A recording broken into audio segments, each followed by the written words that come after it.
Hello everyone, welcome to Gate Academy. मैं हूं गोपाल शर्मा और मैं आपको पढ़ा रहा हूं स्ट्रेंथ ऑफ मटेरियल। तो बच्चों, प्रीवियस लेक्चर्स में हम लोगों ने जो हमारे कॉलम्स, स्प्रिंग, इन सारे टॉपिक्स को पढ़ा, न्यूमेरिकल्स भी देखे हम लोगों ने। आई होप आप लोगों को अच्छे से जो कॉन्सेप्ट्स है वो समझ आए होंगे। तो धीरे धीरे जो है हम लोग आगे बढ़ते बढ़ते हमारा जो क्रैश कोर्स था, फ्री क्रैश कोर्स जो था स्टैंड अप, उसके लास्ट चैप्टर में हम लोग आ चुके हैं, that is theory of failures. ठीक है, इसके बाद हम लोग जो है कुछ मल्टीपल सेलेक्ट क्वेश्चंस जो है वो डिस्कस करेंगे, जो आपके वर्कबुक में ऑलरेडी है ना। तो आई होप आप लोगों ने बहुत एंजॉय किया होगा इस जो स्ट्रेंथ ऑफ मटेरियल की जर्नी है उसको, और इसी तरह से हमारे चैनल को सपोर्ट करते रहना। आने वाले दिनों में मैं आप लोग को मशीन डिजाइन और हीट ट्रांसफर का जो सब्जेक्ट है वो इसी चैनल पे क्रैश कोर्स के फॉर्म में आप लोग को दूंगा। ठीक है, कम से कम समय में कैसे आप इन दोनों सब्जेक्ट्स को डील कर पाओगे ये सब मैं आपको बताऊंगा। अभी कुछ दिनों में इसका जो लाइव सेशन है वो भी आप लोगों को यूट्यूब पे मिल जाएगा, जिसमें आप लोग को आगे वाले स्ट्रैटेजी जो है कि क्या स्ट्रैटेजी होनी चाहिए, ये सब आप लोगों को मैं डिस्कस करूंगा। ठीक है, तो आज हम लोग थ्योरी ऑफ फेलियर स्टार्ट करते हैं। थ्योरी ऑफ फेलियर जो है वो मशीन डिजाइन में डिजाइन अंडर स्टैटिक लोड में भी आता है। तो जब मैं मशीन डिजाइन का आप लोगों को क्रैश कोर्स दूंगा तो उसमें मैं स्टैटिक लोडिंग वाला पार्ट जो है वो डील नहीं करूंगा, उसमें सीधा डायनामिक लोडिंग से स्टार्ट होगी। दैट्स व्हाई मैं यहाँ पर थ्योरी ऑफ फेलियर जो है वो डील कर दे रहा हूं। ठीक है, चलिए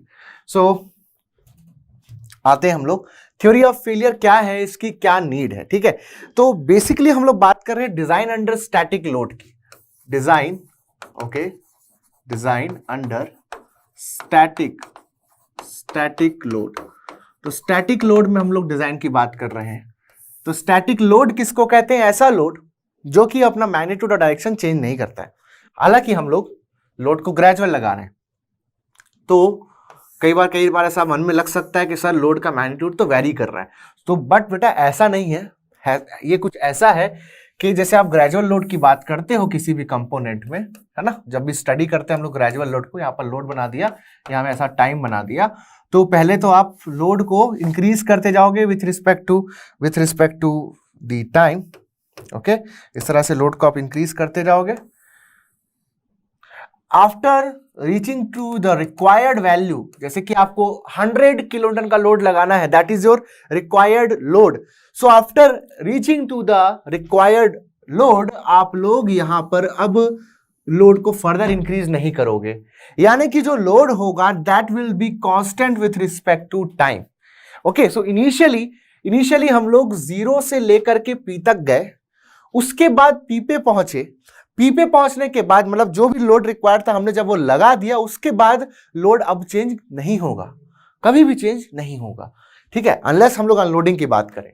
तो लोड एक बार जो पी मैग्नीट्यूड पे आ गया तो उसके बाद ना वो अपना मैग्नीट्यूड बदल रहा है, ना वो अपना डायरेक्शन बदल रहा है। तो हम लोग जो स्टडी कर रहे हैं इसकी स्टडी कर रहे हैं हम लोग, वो इस वाले जोन में कर रहे हैं। मतलब आफ्टर जब हम लोगों को रिक्वायर्ड वैल्यू तक हम लोग अप्रोच कर चुके हैं, तो ये वाला जो जोन बताया मैं कि आप लोग पी लोड अप्लाई कर दिए, तो ये पी लोड अप्लाई कर दिए, उसके बाद की जो सिचुएशन है इस पे हम लोग पूरा का पूरा डिस्कशन करते हैं after application of the load. Okay, so after application of the load ये वाले जोन में हम लोग यहां पर है। ठीक है, ग्रेजुअल लोड में। तो स्टैटिक लोड हो गया ये स्टैटिक लोड। अब स्टैटिक लोड के कारण फेलियर जो होता है that is static failure. Static failure में दो तरह के आपके पास फेलियर मोड है, डक्टाइल फेलियर और आपके पास होता है ब्रिटल फेलियर। डक्टाइल फेलियर यानी कि ऐसा फेलियर जो कि आपके पास कभी भी फेल होने से पहले प्रॉपर इंडिकेशन देगा। जैसे कि हम लोगों ने स्ट्रेस स्ट्रेन डायग्राम देखा था, वहां पर हम लोगों को पूरा ये चीज क्लियर है कि जो माइल्ड स्टील का कंपोनेंट था वो ब्रेक होने से पहले आपको लार्ज प्लास्टिक डिफॉर्मेशन देता है, फिर उसके बाद लोकल यील्डिंग यानी कि नेकिंग देता है, और नेकिंग के थ्रू या वेस्टिंग जिसको हम बोलते हैं उसके थ्रू आपको ये आइडिया हो जाता है कि अब कभी भी हमारा जो ये स्पेसिमेन है वो ब्रेक हो सकता है, वो फ्रैक्चर हो सकता है। ठीक है, तो यहां पर प्रॉपर इंडिकेशन मिलते हैं। जबकि जो आपके पास ब्रिटल मटेरियल्स होते हैं उसमें टोटल एंड सडन फेलियर होता है after reaching the ultimate point. Ultimate point के बाद कभी भी फिर आपका कंपोनेंट जो है वो फेल हो सकता है। सो स्टैटिक लोडिंग कंडीशन में स्टैटिक फेलियर्स के ये दो मोड्स आपके पास होते हैं। ठीक है। अब कभी भी हम लोग को ये जो फेलियर है, चाहे वो ब्रिटल मटेरियल का फेलियर हो, चाहे आपके पास ये डक्टाइल मटेरियल का फेलियर हो, ये हम लोगों को हमेशा प्रिवेंट करना होता है। ठीक है, तो एक तो उसका सबसे आसान तरीका है कि हम लोग एक फैक्टर ऑफ सेफ्टी लेते हैं ताकि एग्जैक्टली कभी भी एकदम से फेलियर ना हो जाए।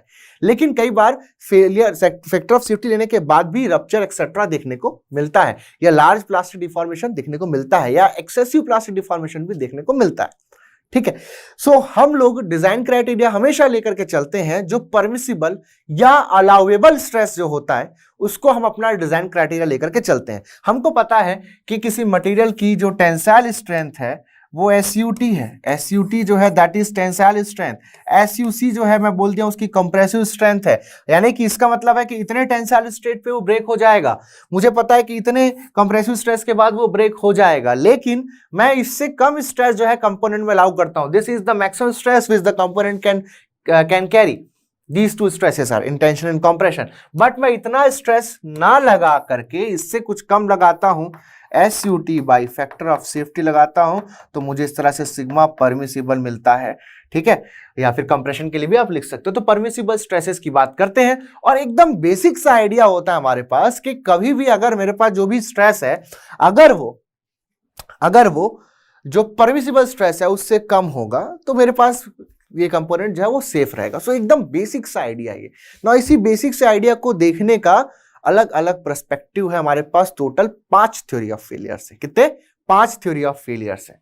ठीक है, तो सबसे पहला जो थ्योरी ऑफ फेलियर है दैट इज रैंकाइंस थ्योरी, जो कि मैंने बात की एकदम सिंपल वाले अप्रोच की, ये वाले की, जो हम लोगों ने जस्ट देखा कि सिग्मा परमिसिबल निकाल लिया और बोला कि सिग्मा परमिसिबल से ज्यादा स्ट्रेस हो जाएगा तो कंपोनेंट फेल हो जाएगा। सेम इसी आइडिया पे बेस्ड है आपके पास Rankine's theory. Okay, so Rankine's theory, और इसको बोलते हैं हम लोग maximum okay principal stress, maximum principal stress theory. ठीक है, maximum principal stress theory. Okay, so मतलब क्या है इसका, कहता क्या है? तो देखिएगा, रैंकाइंस थ्योरी या मैक्सिमम प्रिंसिपल स्ट्रेस थ्योरी जो है वो किस पे बेस्ड होगा? नाम से ही क्लियर है बेटा कि वो हमारे प्रिंसिपल स्ट्रेसेस पे बेस्ड होगा, है ना। नाम से ही क्लियर है एकदम, ये प्रिंसिपल स्ट्रेसेस पे बेस्ड होगा, प्रिंसिपल स्ट्रेसेस। अब ये क्या कहता है कि किसी भी मेंबर में फेलियर कब होगा?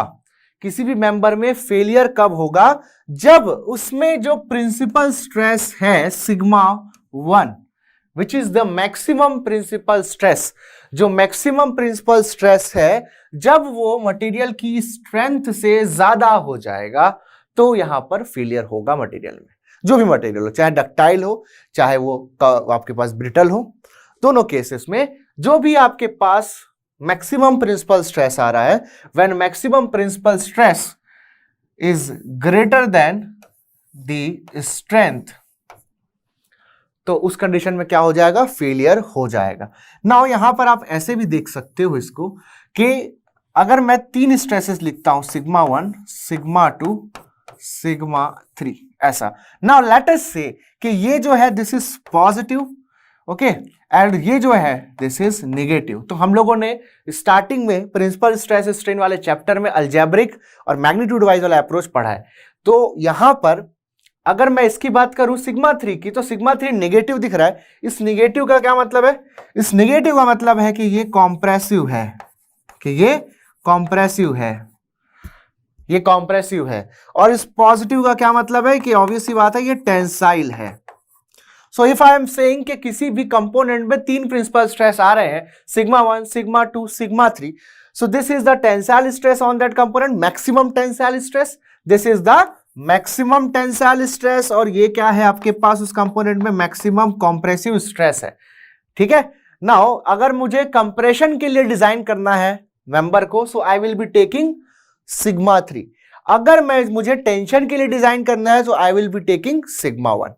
ठीक है, सो फॉर टेंशन यहां पर मैं लिखा, फॉर टेंशन लिखा sigma 1 greater than SUT, this is condition of fail हो जाएगा। तो अगर उसकी टेंसाइल स्ट्रेंथ से सिग्मा 1 ज्यादा हो गया तो मटेरियल फेल हो जाएगा। फॉर कंप्रेशन की बात करेगा, सिर्फ अगर मुझे जानना है कि फेलियर कब होगा कंप्रेशन में, सो फॉर कंप्रेशन बोला मैं कि जो सिग्मा 3 है, सिग्मा 3 जो है अगर बड़ा हो जाए SUC से, यानी कि जो मैक्सिमम कंप्रेसिव स्ट्रेस है उसमें, the maximum compressive stress in the material अगर ज्यादा हो जाए उसकी अल्टीमेट कंप्रेसिव स्ट्रेंथ से, तो क्या होगा, वो कंपोनेंट फेल हो जाएगा।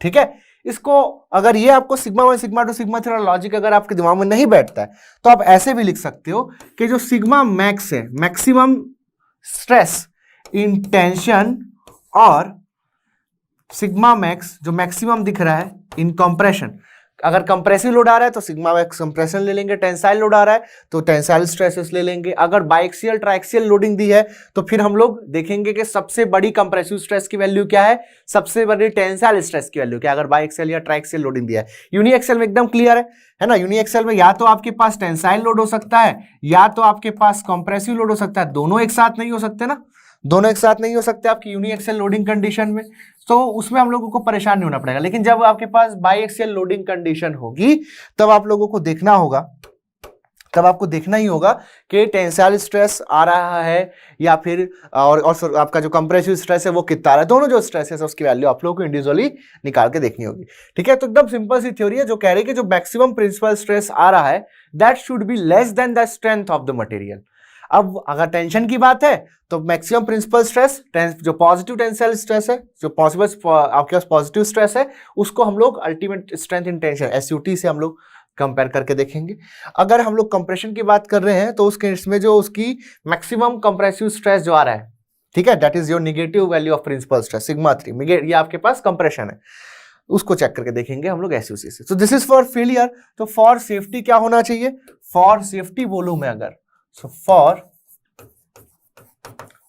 सेफ्टी क्या होना चाहिए, फॉर सेफ्टी अगर मैं बोलूं सेफ कंडीशन निकालूं अगर, तो सेफ कंडीशन होगा sigma 1 should be less than equal to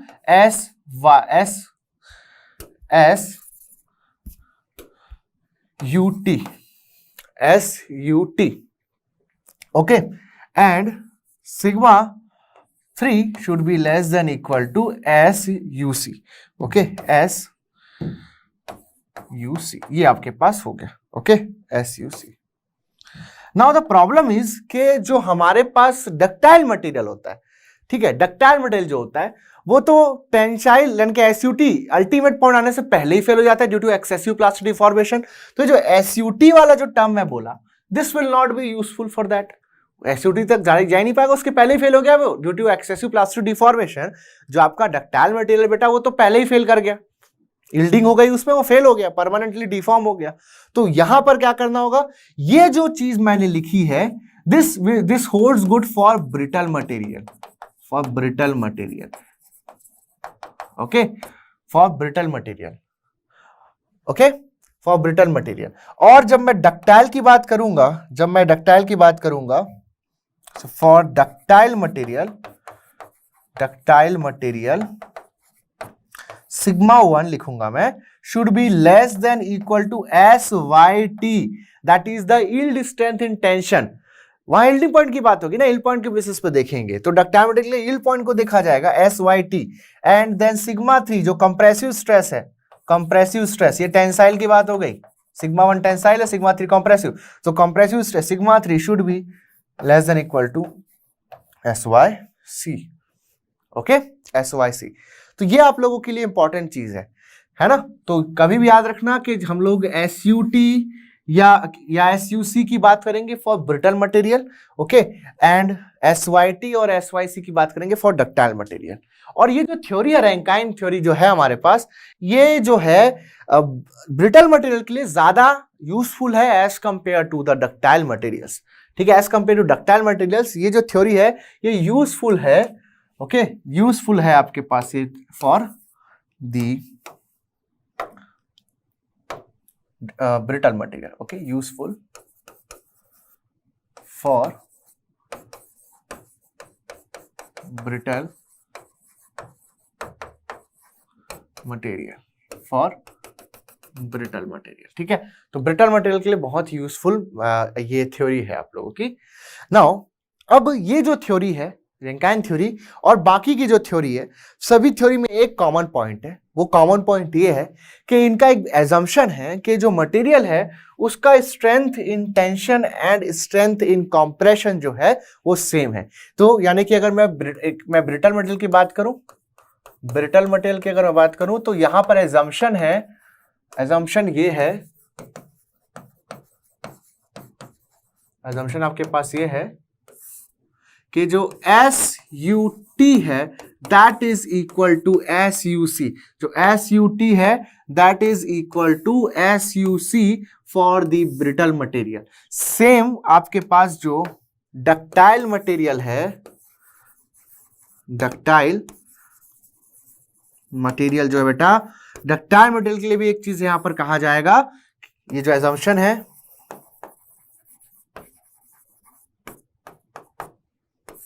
assumption से इसके लिए आएगा कि आपके पास जो SYT है, SYT जो है आपके पास that is equal to SYC, that is yield strength in tension and compression are same. ठीक है, yield strength in tension and compression are same. Now the problem arises, वो ये है कि अगर आप एक लोडिंग कंडीशन की बात करो जो मैं बोर्ड में लिख रहा हूं, that is hydrostatic loading condition. Okay, hydrostatic loading condition की बात करोगे तो हाइड्रोस्टैटिक लोडिंग कंडीशन में क्या होगा, हाइड्रोस्टैटिक लोडिंग कंडीशन में आपके सामने एक इस तरह से कोई बॉडी होगी अगर, okay, so from all the direction this body will be subjected to same value of compressive stresses। same compressive stress आपका सभी डायरेक्शन से इस तरह से लग रहा होगा, सिग्मा सिग्मा ऐसा, सिग्मा सभी तरफ से इसमें सिग्मा लग रहा होगा। ठीक है, सिग्मा इसमें सभी तरफ से लग रहा होगा लाइक दिस। क्लियर बात है, सभी तरफ से इसमें इक्वल स्ट्रेसेस लग रहे हैं हाइड्रोस्टैटिक लोडिंग कंडीशन में। नाउ अब देखो क्या होता है कि जब हम लोग किसी चीज को सभी तरफ से कंप्रेस कर रहे हैं, और एक केस जिसमें हम लोग क्या किए, इसको एक तरफ से कंप्रेस किए। देखो मैं इसको ऐसा कंप्रेस कर रहा हूं like this, just uniaxial compression. ठीक है, यूनिएक्सियल कंप्रेशन की बात किया तो यूनिएक्सियल कंप्रेशन टेस्ट से यानी कि सिंपल कंप्रेशन टेस्ट से आपके पास SUC आया। Simple tension test that is uniaxial, आप जो यूनिवर्सल टेस्टिंग मशीन में जो सिंपल टेंशन टेस्ट करते हो अलोंग अ सिंगल एक्सिस, आप लोग जो मेंबर होता है, जो स्पेसिमेन होता है, उसको जब आप लोग लोड करते हो तो आपको मटेरियल की स्ट्रेंथ दिखती है SUT, और वैसे ही कंप्रेशन में करते हो तो SUC दिखती है, डक्टाइल के लिए SYT और SYC आप लोगों को दिखाई देता है। So this is under uniaxial loading. Okay, this is under uniaxial loading. तो यहां पर क्या है, यहां पर आप लोग एक डायरेक्शन में लोड कर रहे हो और बाकी डायरेक्शन से कुछ भी इसको ऐसा उस बाकी डायरेक्शन से वो इजीली डिफॉर्म हो सकता है। तो यहां पर आप देखो, यहां पर जैसे आप उसको एक्स डायरेक्शन में इस तरह से कंप्रेस कर रहे हो, ये आप लोग इस तरह से कंप्रेस कर रहे हो, तो क्या होता अगर मान लीजिए बाकी डायरेक्शन में कोई भी फोर्स नहीं होता, कोई भी स्ट्रेस नहीं होता, तो इजीली इस तरह से डिफॉर्म होता और ज्यादा जितना ज्यादा डिफॉर्म होता उतना जल्दी फेल भी हो जाता। नाउ अब आप क्या कर रहे हो, जितना स्ट्रेस यहां से लगा रहे हो उतना स्ट्रेस इस तरफ से भी लगा रहे हो, उतना स्ट्रेस आप इस तरफ से भी लगा रहे हो, तो ये उतना ज्यादा डिफॉर्म नहीं होगा। आई समझ बात, जितना डिफॉर्म यूनिएक्सियल लोडिंग के कंडीशन में होगा उतना ज्यादा डिफॉर्म या अंडर हाइड्रोस्टैटिक लोडिंग नहीं होगा। तो इसको डिफॉर्म करने के लिए, इसको फेल करने के लिए you have to apply more and more and more stress. So before failure it is going to take very high value of stress. That means अगर मैं हाइड्रोस्टैटिक लोडिंग कंडीशन की बात कर दिया तो यहां पर देखने को मिलेगा कि जो हमको SUC पता है इसका, इस मटेरियल का, through the simple tension test, उससे कहीं ज्यादा स्ट्रेस ये झेल जाएगा। आई बात समझ में, यहां पर मटेरियल जो है एक ही डायरेक्शन से लोड लगाया जाए तो बाकी डायरेक्शन में वो फैल रहा है, यानी कि अगर इसको मैं लॉन्गिट्यूडल एक्सिस बोलूं इसका, तो रिमेनिंग जो लेटरल डायमेंशन है बेटा उसमें बॉडी आपकी डिफॉर्म हो रही है, उस तरफ फैल रही है, लेटरल स्ट्रेंस दे रहे हैं, तो मटेरियल में डिफॉर्मेशन होगा और एक टाइम के बाद मटेरियल जो है ज्यादा डिफॉर्म होगा तो ब्रेकिंग पॉइंट भी उसका आ जाएगा। लेकिन आप हाइड्रोस्टैटिक लोडिंग में आप सभी तरफ से उसको बराबर स्ट्रेस दे रहे हो, ठीक है, तो ये उतना ज्यादा डिफॉर्म नहीं होगा अंडर सेम स्ट्रेसेस। सिग्मा आप एक सिग्मा जो यहां लग रहा है वही सिग्मा अगर आप लोग यूनिएक्सियल लोडिंग में लगा दोगे तो मटेरियल ज्यादा डिफॉर्म हो जाएगा और जल्दी ब्रेक हो जाएगा। लेकिन अब वही सिग्मा सभी तरफ से लगा दो, सारे 6 फेसेस जो दिख रहे हैं सभी में आप लोग सिग्मा स्ट्रेस लगा दो तो यहां पर मटेरियल जल्दी फेल नहीं होगा, बहुत ज्यादा स्ट्रेस बियर करेगा बिफोर फ्रैक्चर। ठीक है, सो हियर जो आपकी एस्टिमेटेड SUC है तो कंप्रेसिव स्ट्रेंथ है through simple tension test, okay, उससे कहीं ज्यादा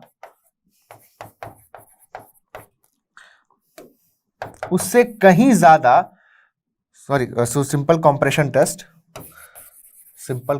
टेस्ट होगा, उससे कहीं ज्यादा इसकी स्ट्रेंथ आ जाएगी इसमें जो इस पर्टिकुलर लोडिंग में।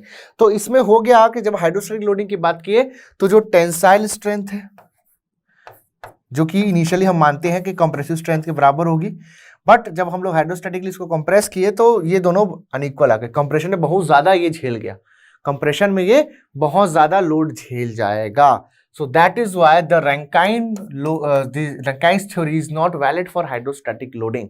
तो आप देखते हैं maximum shear stress theory, okay, maximum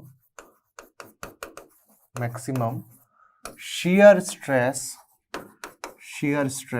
theory, इस तरह से मैक्सिमम शियर स्ट्रेस थ्योरी, ये देखिए हम लोग। तो मैक्सिमम शियर स्ट्रेस थ्योरी में क्या होगा, again maximum shear stress theory में सिंपल सा लॉजिक है। अब आगे के हम लोग ने जो बेसिक आइडिया है एक रैंकाइन थ्योरी से हमको मिल गया है, अब आगे हम लोग बढ़ते जाते हैं। ठीक है, तो maximum shear stress theory that is guest theory बोलते हैं, गेस्ट कुलाम थ्योरी और ट्रेस्का थ्योरी बोलते हैं इसको, और फेलियर। क्लियर?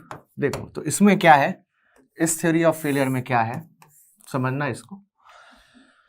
यहां पर बस ये कहा जा रहा है कि जो भी आपके पास लोडिंग है यूनिएक्सियल, बाइएक्सियल, ट्राइएक्सियल, व्हाटएवर, तो किसी भी कंपोनेंट में फेलियर कब होगा, जब उसमें जो मैक्सिमम इंड्यूस्ड शियर स्ट्रेस है, जो उसमें मैक्सिमम शियर स्ट्रेस है, या कह लो जो उसमें एब्सोल्यूट टाउ मैक्स है, बस यहीं पर है इसका पूरा लॉजिक, एब्सोल्यूट टाउ मैक्स में।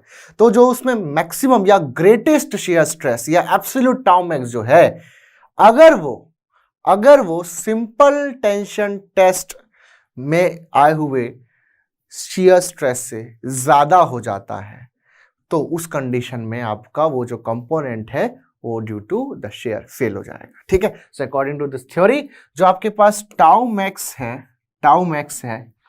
ठीक है, टाउ मैक्स जो है, टाउ मैक्स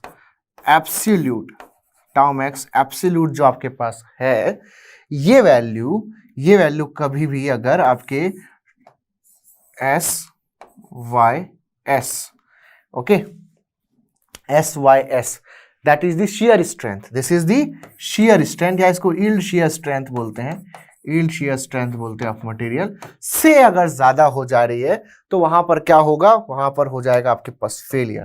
तो यहां पर आपको फेलियर देखने को मिलेगा। सो this is the condition of failure. ठीक है, तब ये कैसे भाई, ये जो SYS मिल रहा है ये हम लोगों को कहां से मिल रहा है, बेसिकली सिंपल टेंशन टेस्ट से मिल रहा है, सिंपल टेंशन टेस्ट से मिल रहा है आपको, सिंपल टेंशन टेस्ट। तो सिंपल टेंशन टेस्ट को अगर आप देखो ध्यान से, सिंपल टेंशन टेस्ट को अगर आप ध्यान से देखो तो ये आपके पास कंपोनेंट है, ये आपके पास कंपोनेंट है इस तरह से P, इसमें आपने लोड लगाया, इसमें टेंसाइल स्ट्रेस कुछ सिग्मा जो है लेटस से आया आपका, जिसका क्रॉस सेक्शन एरिया ये था, तो P बाई आपके पास सिग्मा आया। तो इसका आप लोग अगर मोहर सर्कल ड्रॉ करते हो, इसका अगर आप लोग मोहर सर्कल ड्रॉ करते हो तो आप लोग को दिखेगा कुछ, इसका मोहर सर्कल ड्रॉ करने पर इस तरीके का, इसका मोहर सर्कल ड्रॉ करते हैं simple tension, okay, simple tension, तो ये इसका मोहर सर्कल बनेगा कुछ इस तरीके का।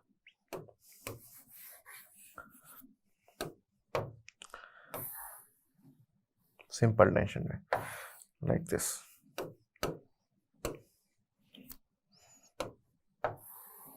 ये इस तरह का इसका जो मोहर सर्कल है वो बनेगा, इस तरीके का इसका मोहर सर्कल बनेगा लाइक दिस, इस तरीके का मोहर सर्कल बनेगा।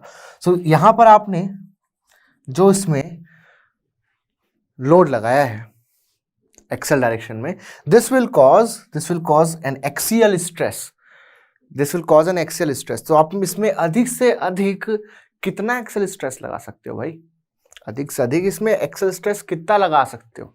तो अधिक से अधिक इसमें एक्सेल स्ट्रेस में लगा सकता हूं अगर ये डक्टाइल मटेरियल है, and as this theory is useful for ductile materials, है ना, डक्टाइल मटेरियल है तो इसमें जो स्ट्रेस लग रहा है ये वाला, ये अधिक से अधिक किसके बराबर हो सकता है? मैक्सिमम कहाँ तक जा सकते हो? SYT तक जा सकते हो, है ना। तो आप यहाँ पर जो स्ट्रेस लगाए that is equal to SYT, ठीक है। नाउ तो यहाँ जो स्ट्रेस आया, जो आपने स्ट्रेस लगाया वो आपके पास SYT के बराबर है। तो बेटा इसमें जो मैक्सिमम शियर स्ट्रेस जो पैदा हुआ under the uniaxial loading, under uniaxial loading जो इसमें मैक्सिमम शियर स्ट्रेस जो आया, दिस टाउ मैक्स कितना आ रहा है देखो, ये देख के समझ आ रहा है, this is SYT divided by 2, है ना। तो ये जो सिंपल टेंशन टेस्ट आप परफॉर्म कर रहे हो, जो सिंपल टेंशन टेस्ट आप परफॉर्म कर रहे हो, इसमें आपने फेलियर कब माना? सिंपल एक डक्टाइल मटेरियल के लिए अगर आप यील्डिंग तक पहुंच गए, SYT तक आपने स्ट्रेस इसमें अप्लाई कर दिया तो ये फेल हो गया, मैं मान लिया अब इसमें, ठीक है। अब इस दौरान आपने इस कंडीशन में जब आपका स्ट्रेस जो है वो SYT के बराबर है यूनिएक्सियल लोडिंग में, आपने मोहर सर्कल प्लॉट किया। अब इस मोहर सर्कल का जो रेडियस है वो आपको दे रहा है एक मैक्सिमम शियर स्ट्रेस की वैल्यू, ठीक है। That is the maximum shear stress और the shear strength of the material as per the simple tension test. So this value will be SYT divided by 2 and this is known as SYS, ठीक है, SYS। तो जो simple tension test का जो result आ रहा है यहां पर स्ट्रेसेस का जो रिजल्ट आया है, उस स्ट्रेसेस के रिजल्ट को डायरेक्ट ऑप्ट कर रहा है कौन? मैक्सिमम शियर स्ट्रेस थ्योरी इस स्ट्रेसेस की वैल्यू को ऑप्ट कर रहा है। स्ट्रेसेस को बता रहा है कि ये से मैक्सिमम शियर स्ट्रेस आ रहा है, तो this is the maximum shear stress in simple tension test. तो कोई पूछे कि मैक्सिमम शियर स्ट्रेस की वैल्यू क्या होगी for a ductile material in a simple tension test, तो वो होगा आपके पास SYT डिवाइडेड बाई 2, ठीक है। सो दिस थ्योरी, एज यहाँ यील्डिंग की बात हुई तो ये थ्योरी बहुत ज्यादा यूजफुल होगी आपके डक्टाइल मटेरियल्स के लिए। ब्रिटल मटेरियल्स के लिए यहाँ पर थोड़ा सा आप लोगों को उतना इसको हम लोग यूज नहीं करते, हम इसको यूज करते हैं सिर्फ डक्टाइल मटेरियल्स के लिए जनरली, ठीक है। अब देखना, तो ये हो गया आपके पास। तो SYS जो है this is your yield shear strength, yield shear strength, ये आपके पास हो गया SYS, this is the yield shear strength. Clear बात है। तो आपका जो शेयर स्ट्रेस इसमें आ रहा है टाउ मैक्स एब्सोल्यूट, अगर वो ग्रेटर हो गया किससे? आपके शेयर स्ट्रेंथ से, तो क्या हो जाएगा? मटेरियल आपका फेल हो जाएगा। सो फॉर सेफ्टी अगर मैं कहूं क्या होना चाहिए? सो फॉर सेफ्टी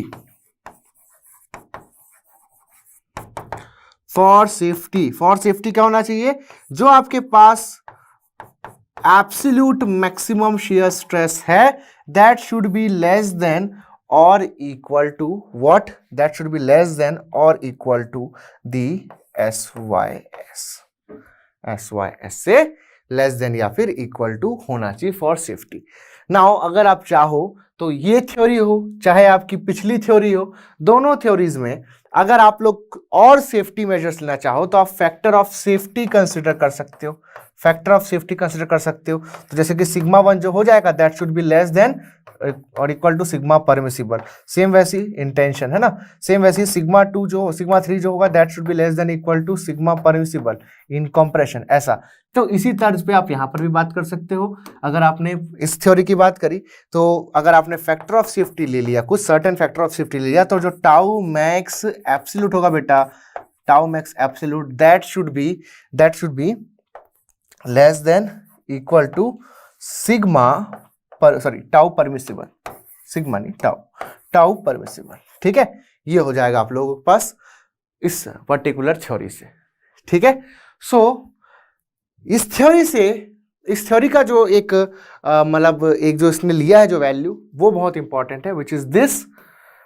ये थ्योरी मानती है अकॉर्डिंग टू दिस थ्योरी के जो SYS होगा yield shear strength that will be half of the yield strength of the material in tension, SYT का हाफ होगा। ये इसका बहुत इंपॉर्टेंट पॉइंट है, ठीक है। नाउ अगर एक जनरल लोडिंग कंडीशन है तो हम लोग जानते हैं उसका मोहर सर्कल कुछ इस तरह से बनेगा। हम लोगों ने 3 डायमेंशन के लिए मोहर सर्कल देखा हुआ है लाइक दिस, आप लोगों ने मोहर सर्कल देखा हुआ है इस तरीके से, ओके।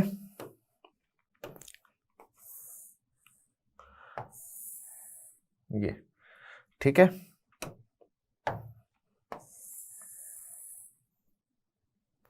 Like this. ऐसा आप लोगों के पास मोहर सर्कल बन गया, ठीक है ना। Now this is tau max 1, this is tau max 1, this is let us say tau max 2 second value, third value ये वाली आपके पास this is tau max 3, tau max 3, this is sigma n, okay, this is minus sigma n, this is tau, this is minus tau, इस तरह से हो गया, ठीक है। तो ये वाला जो है, ये वाला जो सबसे बड़ा मोहर सर्कल बन रहा है, दिस इज टाउ मैक्स, दिस is tau max 3, okay, this is tau max 3, this will be equal to the tau max absolute. इसी को हम क्या मानेंगे, हमारा absolute tau max, highest shear stress जो है मेंबर में ये है, and this should be less than S Y S, ठीक है। और अगर मैं लिखूं तो ऐसा लिख सकता हूं परमिसिबल स्ट्रेसेस के टर्म में, tau max absolute should be less than or equal to tau permissible, है ना, ये होना चाहिए। नाउ ऐसा एक सिचुएशन सोचो same as the previous discussion, जहां पर हाइड्रोस्टैटिक लोडिंग हो रही हो। तो हाइड्रोस्टैटिक लोडिंग हो रही है इस तरह से, अगर हाइड्रोस्टैटिक लोडिंग हो रही तो हमको पता है कि हाइड्रोस्टैटिक लोडिंग के लिए बेटा जो आपके पास मोहर सर्कल है वो कैसा बनेगा। तो हाइड्रोस्टैटिक लोडिंग की बात किया मैं इस तरह से, सभी तरफ से इक्वल लाइक स्ट्रेस इस तरह से लग रहे हैं इन compression like this is the hydrostatic loading condition, okay, this is the hydrostatic loading condition. So Mohr circle अब कैसे बनेगा, क्योंकि अब तीनों स्ट्रेसेस जो हैं वो बराबर हैं, तीनों जो स्ट्रेसेस हैं वो आपके बराबर है, प्रिंसिपल स्ट्रेसेस, है ना। This is sigma sigma sigma, इस तरह से सभी बराबर हो गए।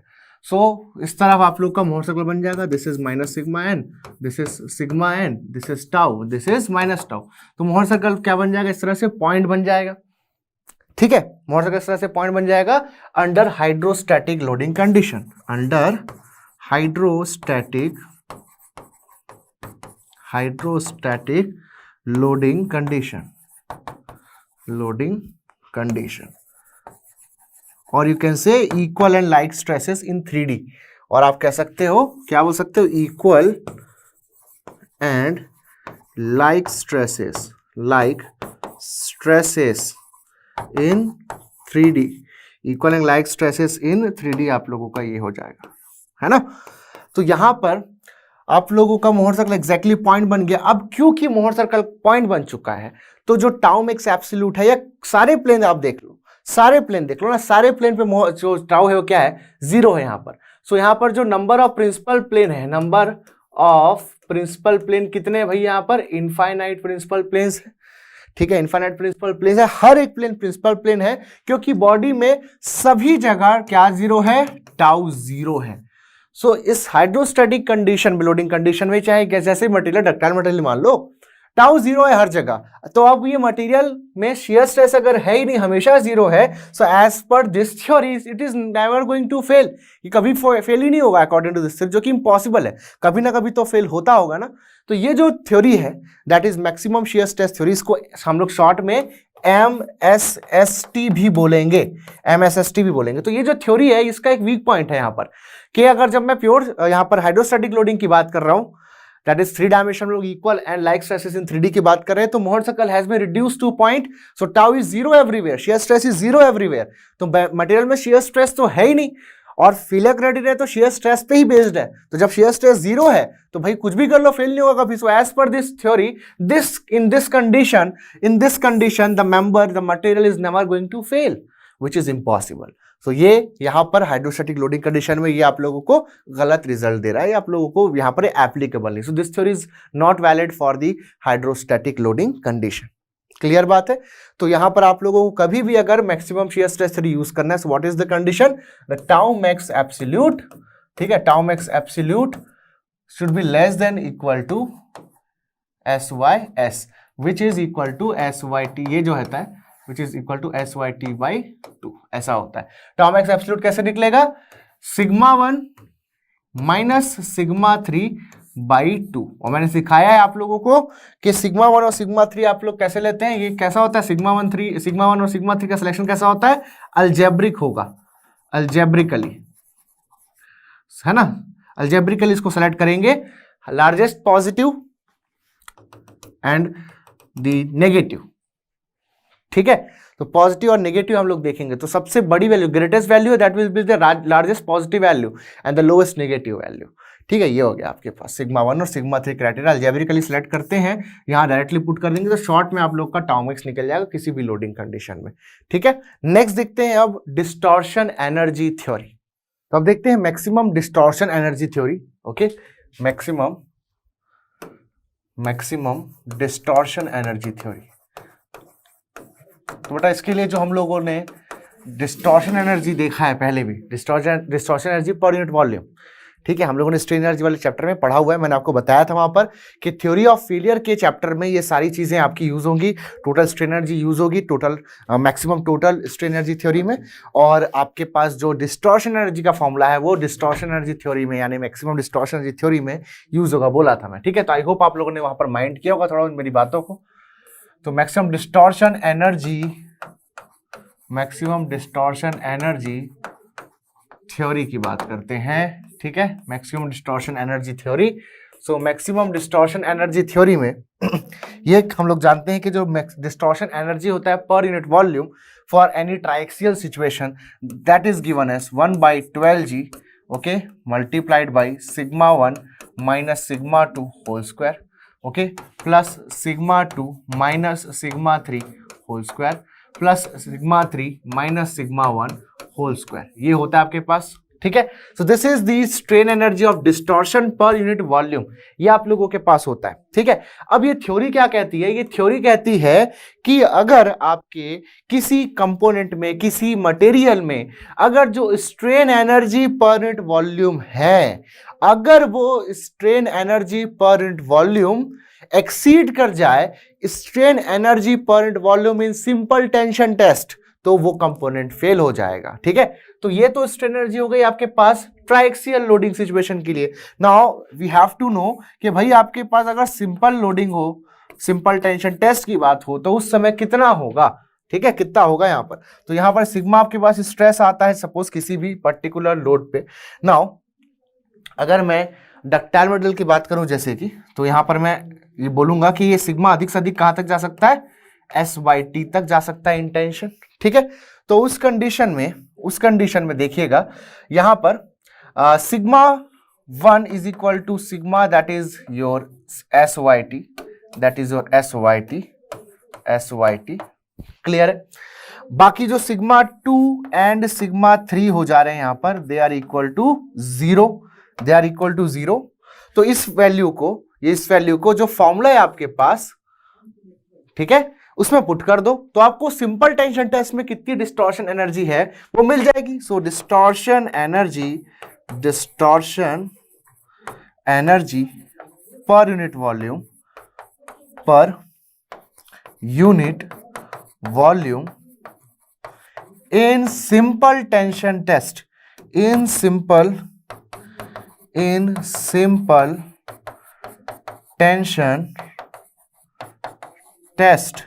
इन सिंपल टेंशन टेस्ट जो आप लोगों के पास distortion energy per unit volume है कितनी होगी बोल रहे हैं। ठीक है, तो ये इसको निकालते हैं, सारी वैल्यूज में पुट कर दिए, तो देखिए क्या हो जाएगा 1/12g ये हो गया पहले तो। सिग्मा 2 सिग्मा 3 0 है यहाँ पर, तो सिग्मा 1 का स्क्वायर एक यहां से आ रहा है, यहां से सिग्मा 1 का स्क्वायर आ रहा है, तो 2 सिग्मा 1 स्क्वायर आपके पास आ रहा है, 2 ये कैंसिल हो गया।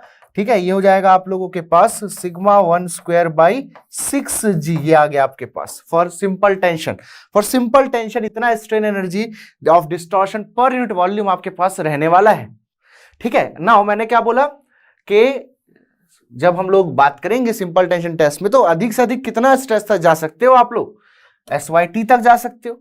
सो at the point of failure उसमें कितनी स्ट्रेन एनर्जी होगी of distortion per unit volume? At failure point here you will have sigma 1 equal to SYT। इससे ज्यादा होने पे कंपोनेंट फेल जाता है, तो अधिक से अधिक कितना डिस्टॉर्शन एनर्जी उसमें अपन लोग इंपार्ट कर सकते हैं? हम लोग इंपार्ट कर सकते हैं उसमें SYT to the square by 6g, इतना इसमें दे सकते हैं। ठीक है, so this is the maximum distortion energy from the simple tension test. तो सिंपल टेंशन टेस्ट के अकॉर्डिंग कंपोनेंट में इतनी अधिक से अधिक डिस्टॉर्शन एनर्जी आती है। Okay, this is from the simple tension test. तो ये थ्योरी क्या कह रही है कि अगर किसी मेंबर में एक जनरल लोडिंग बोलूं तो 3 जो उसके प्रिंसिपल स्ट्रेसेस है, so on the basis of that you can calculate the distortion energy per unit volume. So the distortion energy per unit volume in the component should be less than the distortion energy per unit volume, less than or equal to बोलेंगे distortion energy per unit volume in the simple tension test. तो ये जाएगा SYT to the square by 6G। तो ये 6G से ये 12G 2 बार में cancel हो गया। ठीक है, अगले पेज पे चलते हैं। तो यहां से आपके पास आ जाएगा ये sigma 1 minus sigma 2 whole square plus sigma 2 minus sigma 3 whole square plus sigma 3 minus sigma 1 whole square less than equal to 2 times of SYT square. ये आपके पास हो गया SYT स्क्वायर। नाउ अगर आप लोग इस पे ना जाना चाहो, ठीक है, यहां पर आपने एग्जैक्टली स्ट्रेस की बात की है, मैक्सिमम जो है आप झेल सकते हो, that is your strength of the material, इसकी बात की है। अगर आप फैक्टर ऑफ सेफ्टी ले लेते हो, यानी कि विथ फैक्टर ऑफ सेफ्टी अगर मैं बात करूं तो यहां पर SYT नहीं लिखोगे आप SYT में क्या करोगे, फैक्टर ऑफ सेफ्टी का डिवाइड कर दोगे, आप लिखोगे सिग्मा परमिसिबल, आप लिखोगे सिग्मा परमिसिबल। ठीक है, सिग्मा परमिसिबल। तो यहां से क्या हो गया सिग्मा परमिसिबल, तो ये हो गया sigma 1 minus sigma 2 whole square plus sigma 2 minus sigma 3 whole square plus sigma 3 minus sigma 1 whole square. Okay, less than equal to 2 times of sigma permissible square. ये आपके पास जो है रिजल्ट यहां पर निकल कर आ रहा है ये। ठीक है, ये हो गया आप लोगों के पास। नाउ अगर मैं प्योर शेयर की बात करूं, प्योर शेयर की बात करूं अगर मैं, तो प्योर शेयर के केस में क्या होगा, for pure share, for pure share, अगर प्योर शेयर की बात करें तो प्योर शेयर के केस में जो भी आपके पास स्ट्रेसेस हैं, प्योर शेयर की अगर लोग बात करें तो जो भी आपके स्ट्रेसेस हैं, तो प्रिंसिपल स्ट्रेसेस, और यहां मैं प्योर शेयर ले रहा हूं किसके लिए, प्लेन स्ट्रेस कंडीशन के लिए, प्लेन स्ट्रेस कंडीशन के लिए। ठीक है, प्लेन स्ट्रेस कंडीशन के लिए। तो प्योर शेयर का जो मोहर सर्कल बनता है हम जानते हैं इस तरह का बनेगा, इस तरह से प्लेन शेयर का, प्योर शेयर का आप लोगों का मोहर सर्कल बनेगा for plane stress condition like this, इस तरह से बनेगा आपका, ये लो इस तरह से होगा, this is sigma n axis, this is tau axis, ऐसा।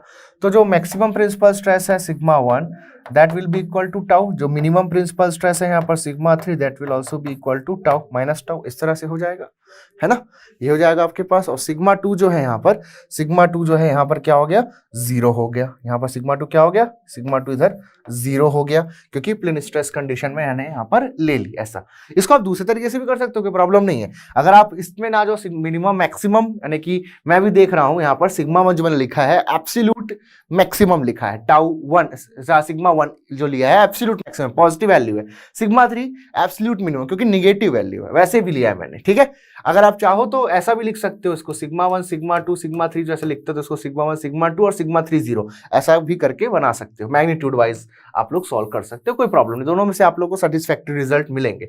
ठीक है ना, जैसे अब इसमें आप पुट कर दिए तो सिग्मा 1 आपके पास हो गया टाउ, सिग्मा 2 आपके पास 0, तो देखो हो जाएगा, यहां से देखो हो जाएगा टाउ का स्क्वायर। ठीक है, ये तो 0 है, यहाँ पर ये हो जाएगा अगेन आपके पास प्लस टाउ का स्क्वायर हो जाएगा यहाँ से भी। ठीक है, फिर यहाँ पर देखोगे सिग्मा 3 जो है that is tau and this is also tau, minus tau तो हो जाएगा आपके पास 2 टाउ हो जाएगा, है ना, 2 टाउ का स्क्वायर आपके पास हो जा रहा है। क्लियर बात है क्या, देखो भाई यहाँ पर आपके पास ये कितना है, माइनस टाउ है, सिग्मा 1 कितना टाउ है, तो minus tau that is minus 2 tau, उसका स्क्वायर हो जाएगा 4 tau square. Okay, less than equal to 2 times of sigma permissible. अब जो मैक्सिमम उसमें परमिसिबल स्ट्रेस जा सकता है, मैक्सिमम जो परमिसिबल स्ट्रेस जा सकता है, ठीक है, that is equal to what, SYT। तो हम लोग अगर फेलियर के लिए डिजाइन करते, that means factor of safety 1 ले दूं, फैक्टर ऑफ सेफ्टी अगर मैं 1 लिख दूं, मैं परमिसिबल स्ट्रेस की बात ही नहीं करूं, मैं सीधा स्ट्रेंथ की बात कर दूं, तो यहां पर FOS अगर मैं 1 लिख दूं तो मुझे यहां से क्या मिल सकता है मालूम, मुझे यहां से ना जो शियर स्ट्रेस यहां पर आ रहा है, इस कंडीशन में उसका रिलेशनशिप मिल सकता है मुझे मटेरियल की यील्ड स्ट्रेंथ के साथ। सो मैं क्रिटिकल कंडीशन की बात कर लूं, यानी कि जब मैं फैक्टर ऑफ सेफ्टी 1 ले लेता हूं, ऐसे सिचुएशन में देख लिया, तो यहां से हो जाएगा आपके पास SYT टू द स्क्वायर, तो यहां से हो गया आपके पास 6, ठीक है, 6 tau square, okay, 6 tau square less than equal to 2 times of SYT square, ये हो गया आपका 3 टाइम्स चला गया यहां से।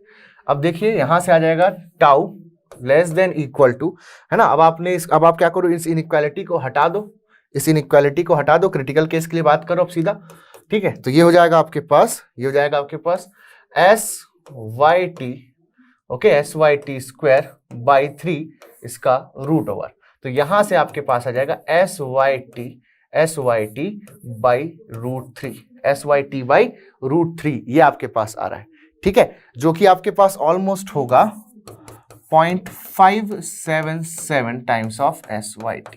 नाउ व्हाट इज दिस, ये हुआ क्या, आपने बात करी मटेरियल में कि आप जो उसमें सिग्मा लगा रहे हो, जो उसमें नॉर्मल स्ट्रेस की जो बात करी हो, that is equal to SYT, तो उसके करस्पॉन्डिंग मैक्सिमम कितना शियर स्ट्रेस उसमें आएगा, that will be 0.577 times of SYT, है ना। तो बेटा ये जो शियर स्ट्रेस है, this shear is the maximum shear stress allowed as per this theory. तो ये जो है, this is the strength of the material in shear which is SYS, this is SYS from the distortion energy theory, from distortion energy theory. तो SYS equal to कितना आ रहा है, 0.577 times of SYT आ रहा है as per maximum distortion energy theory, MDET। आई क्या बात समझ में। तो यहां पर मैं एक बार रिपीट कर देता हूं, यहां पर डाउट होता है क्योंकि बच्चों को, क्या बोला मैंने एक जस्ट कंडीशन ली, प्लेन स्ट्रेस कंडीशन, उसमें क्या लिया मैंने, प्योर शेयर लिया। अब बोला कि उसमें जो लोड लग रहा है, ठीक है, क्रिटिकल कंडीशन में फैक्टर ऑफ सेफ्टी मैंने यहां पर 1 माना, तो इस एक्सप्रेशन में फैक्टर ऑफ सेफ्टी 1 ले लोगे तो बेसिकली आपको ये वाला इक्वेशन दिख जाएगा, है ना। यहां पर मैंने फैक्टर ऑफ सेफ्टी कंसीडर किया है, तो SYT को मैंने फिर फैक्टर ऑफ सेफ्टी कंसीडर करके सिग्मा परमिसिबल से रिप्लेस किया है, देखो इस तरह से। अब अगर वापस से फैक्टर ऑफ सेफ्टी वहां से हटा दूं, यानी कि फैक्टर ऑफ सेफ्टी ना लो, तो इसका मतलब होता है फैक्टर ऑफ सेफ्टी 1 लेना। FOS 1 लेने का मतलब होता है कि एक्चुअली में आप कोई फैक्टर ऑफ सेफ्टी नहीं ले रहे हो। If there is no factor of safety तो FOS की वैल्यू 1 होगी। तो आप लोग एकदम क्रिटिकल कंडीशन फेलियर के लिए आप बात कर रहे हो, तो यहां पर हो जाएगा सिग्मा परमिसिबल जगह SYT। नाउ SYT आपका नॉर्मल स्ट्रेस जो है कंपोनेंट में लगा in simple tension test, correct है क्या बात। अब यहां पर जो डिस्टॉर्शन एनर्जी आएगी इस वाले, ये क्या डिस्टॉर्शन एनर्जी है, ये डिस्टॉर्शन एनर्जी है for pure shear, this is the value of distortion energy for pure shear. Now यहां पर जो शियर स्ट्रेस आ रहा है वो कब के लिए आ रहा है, बेसिकली वो तब के लिए आ रहा है जब आपके पास जो स्ट्रेस आप अलाउ करे हो in tension is equal to the yield strength.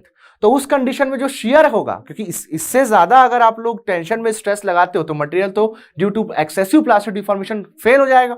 तो इस कंडीशन के करस्पॉन्डिंग जो शियर स्ट्रेस की वैल्यू मिलेगी, that is the maximum shear stress जो कि कंपोनेंट झेल सकता है विदाउट फेलियर, है ना। फिर से रिपीट कर रहा हूं, SYT के करस्पॉन्डिंग जब आप लोग शियर स्ट्रेस कैलकुलेट करोगे तो आप ऑलरेडी टेंशन में मैक्सिमम में हो, ठीक है, ऑलरेडी आप टेंशन में मैक्सिमम में हो, इससे ज्यादा स्ट्रेस आप टेंशन में नहीं लगा सकते, किससे, SYT से ज्यादा।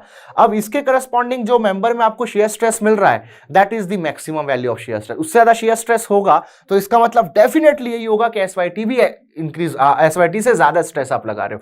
अगर आप यहां पर इस इक्वेशन से जो टाउ आ रहा है, इस टाउ से ज्यादा, देखो लिखे ना लेस देन इक्वल टू, यहां से जो टाउ आ रहा है इस टाउ से ज्यादा अगर मेंबर में आप लोग शियर स्ट्रेस लगाए, इसका मतलब कि जो उसमें सिग्मा आएगा that will be higher than SYT, यानी कि वो वैसे भी फेल हो रहा है। सो दैट इज वाई बेटा जब इस इक्वेशन को हम लोग इक्वालिटी लगा करके सॉल्व करेंगे, so we will get the maximum value of shear stress in the member. आई बात समझ में। So the maximum value of shear stress in the member which the member can carry without failure is the shear strength of the material. तो SYS यहां से मिलता है as per the maximum distortion energy theory.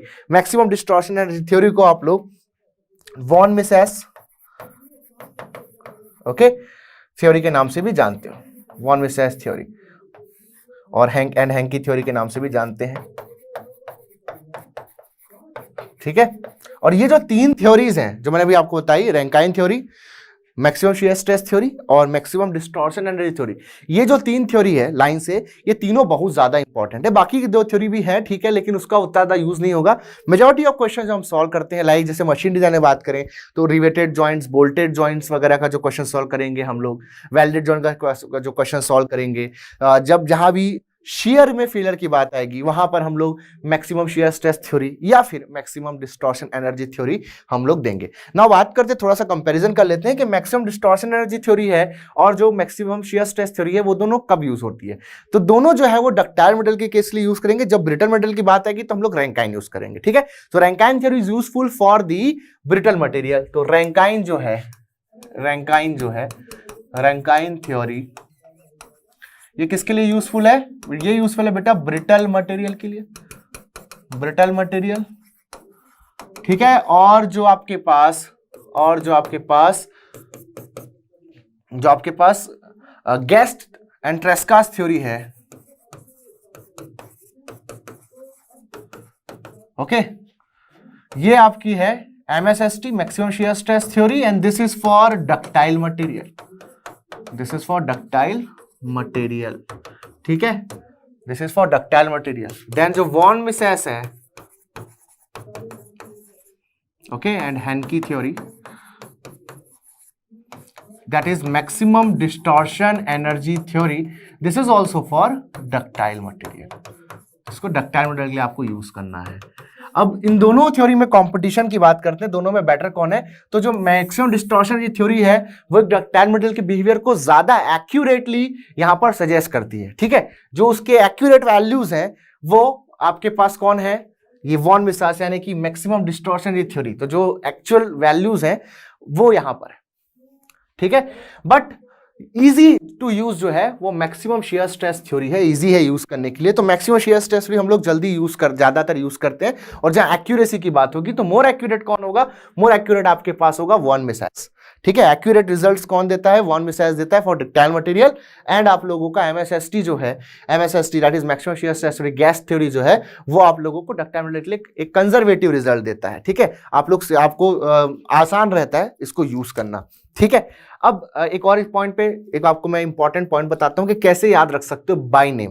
एक छोटा सा story के through बताता हूं कि कैसे आप लोग ये जो तीन थ्योरी है, कई बार नाम में कंफ्यूजन हो जाता है कि अच्छा कि मैक्सिमम शेयर स्ट्रेस थ्योरी तो पता है, ठीक है, आपको जैसे मैक्सिमम शेयर स्ट्रेस थ्योरी बोलूंगा आपको क्लिक कर जाएगा कि ये आपको यूज करना है, या MDT बोलूंगा तो आपको डायरेक्टली समझ आ जाएगा कि कौन सा यूज करना है। लेकिन अगर कई बार साइंटिस्ट का नाम दे दिया जाता है तो कंफ्यूज हो जाते हैं हम कि करना कौन सा थ्योरी का यूज है। कंफ्यूज जाते हैं कि उसका नाम वॉन मिसेस मतलब कौन सा थ्योरी होता है, गैस थ्योरी मतलब कौन सा थ्योरी होता है, ऐसा दिमाग में थोड़ा सा कंफ्यूजन रहता है।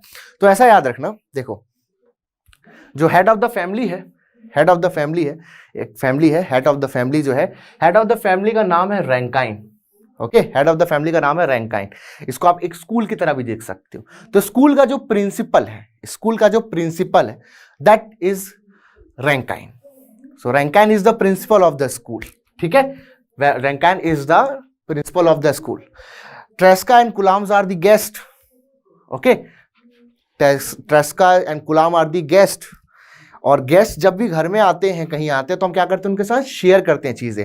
सो जो गेस्ट, कुलाम, ट्रेस्का, ये सब जो नाम मैंने लिए, दे आर गेस्ट। सो हम उसके साथ क्या कर रहे हैं भैया? हम उसके साथ चीजें शेयर करेंगे। सो the maximum shear stress theory is guest theory. तो गेस्ट जब भी घर में आते हैं तो हम उनके साथ चीजें शेयर करते हैं, तो maximum shear stress theory guest की। उसके बाद मिसेस है ना, जो मिसेस है मतलब रैंकाइन की जो वाइफ है, वो थोड़ी सी मतलब गर्म मिजाज है, ज्यादा लोगों को इनवाइट करते हैं, पार्टी देते हैं तो बुरा मान जाती है, मतलब भाई घर में ये सब नहीं चलेगा मेरे, मैं संस्कारी हूँ बहुत ज्यादा करके।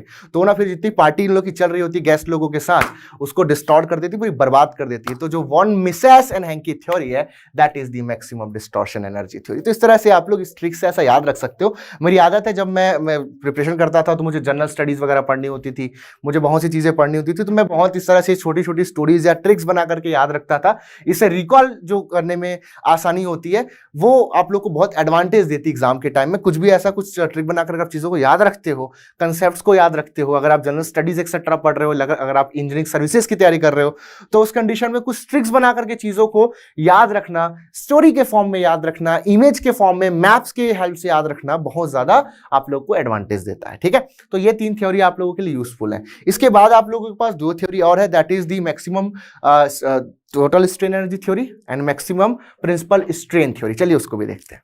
तो अब देखते हैं हम लोग मैक्सिमम प्रिंसिपल स्ट्रेन थ्योरी यानी कि सेंट वेनांट्स थ्योरी के बारे में देते हैं ऑफ फेलियर की। तो अगर हमारे पास ट्राइक्सियल लोडिंग है तो देखिए हम लोगों ने जनरलाइज हुक्स लॉ पढ़ा हुआ है, ट्राइक्सियल लोडिंग है तो 3 प्रिंसिपल स्ट्रेसेस होंगे, सिग्मा 1, सिग्मा 2, सिग्मा 3 इस तरह से।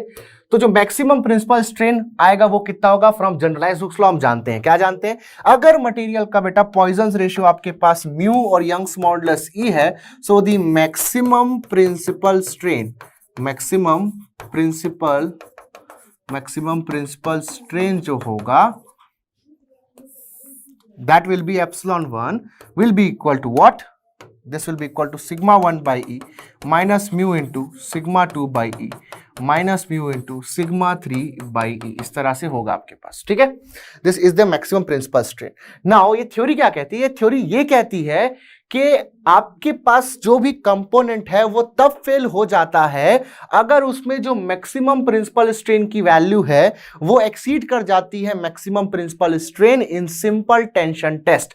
तो ये जो प्रिंसिपल स्ट्रेन है, maximum principal strain in a general loading problem, इस तरह से ट्राइएक्सियल लोडिंग हो रहा है इसमें, अगर ये जो स्ट्रेन है, ये जो प्रिंसिपल स्ट्रेन है, अगर ये एक्सीड कर जाए प्रिंसिपल स्ट्रेन और maximum principal strain, okay, principal strain in simple tension test, simple tension test, तो फेलियर हो जाएगा। तो सिंपल टेंशन टेस्ट में जो एप्सिलॉन 1 होगा वो क्या होगा? भाई सिंपल टेंशन टेस्ट तो यूनिएक्सियल होता है ना।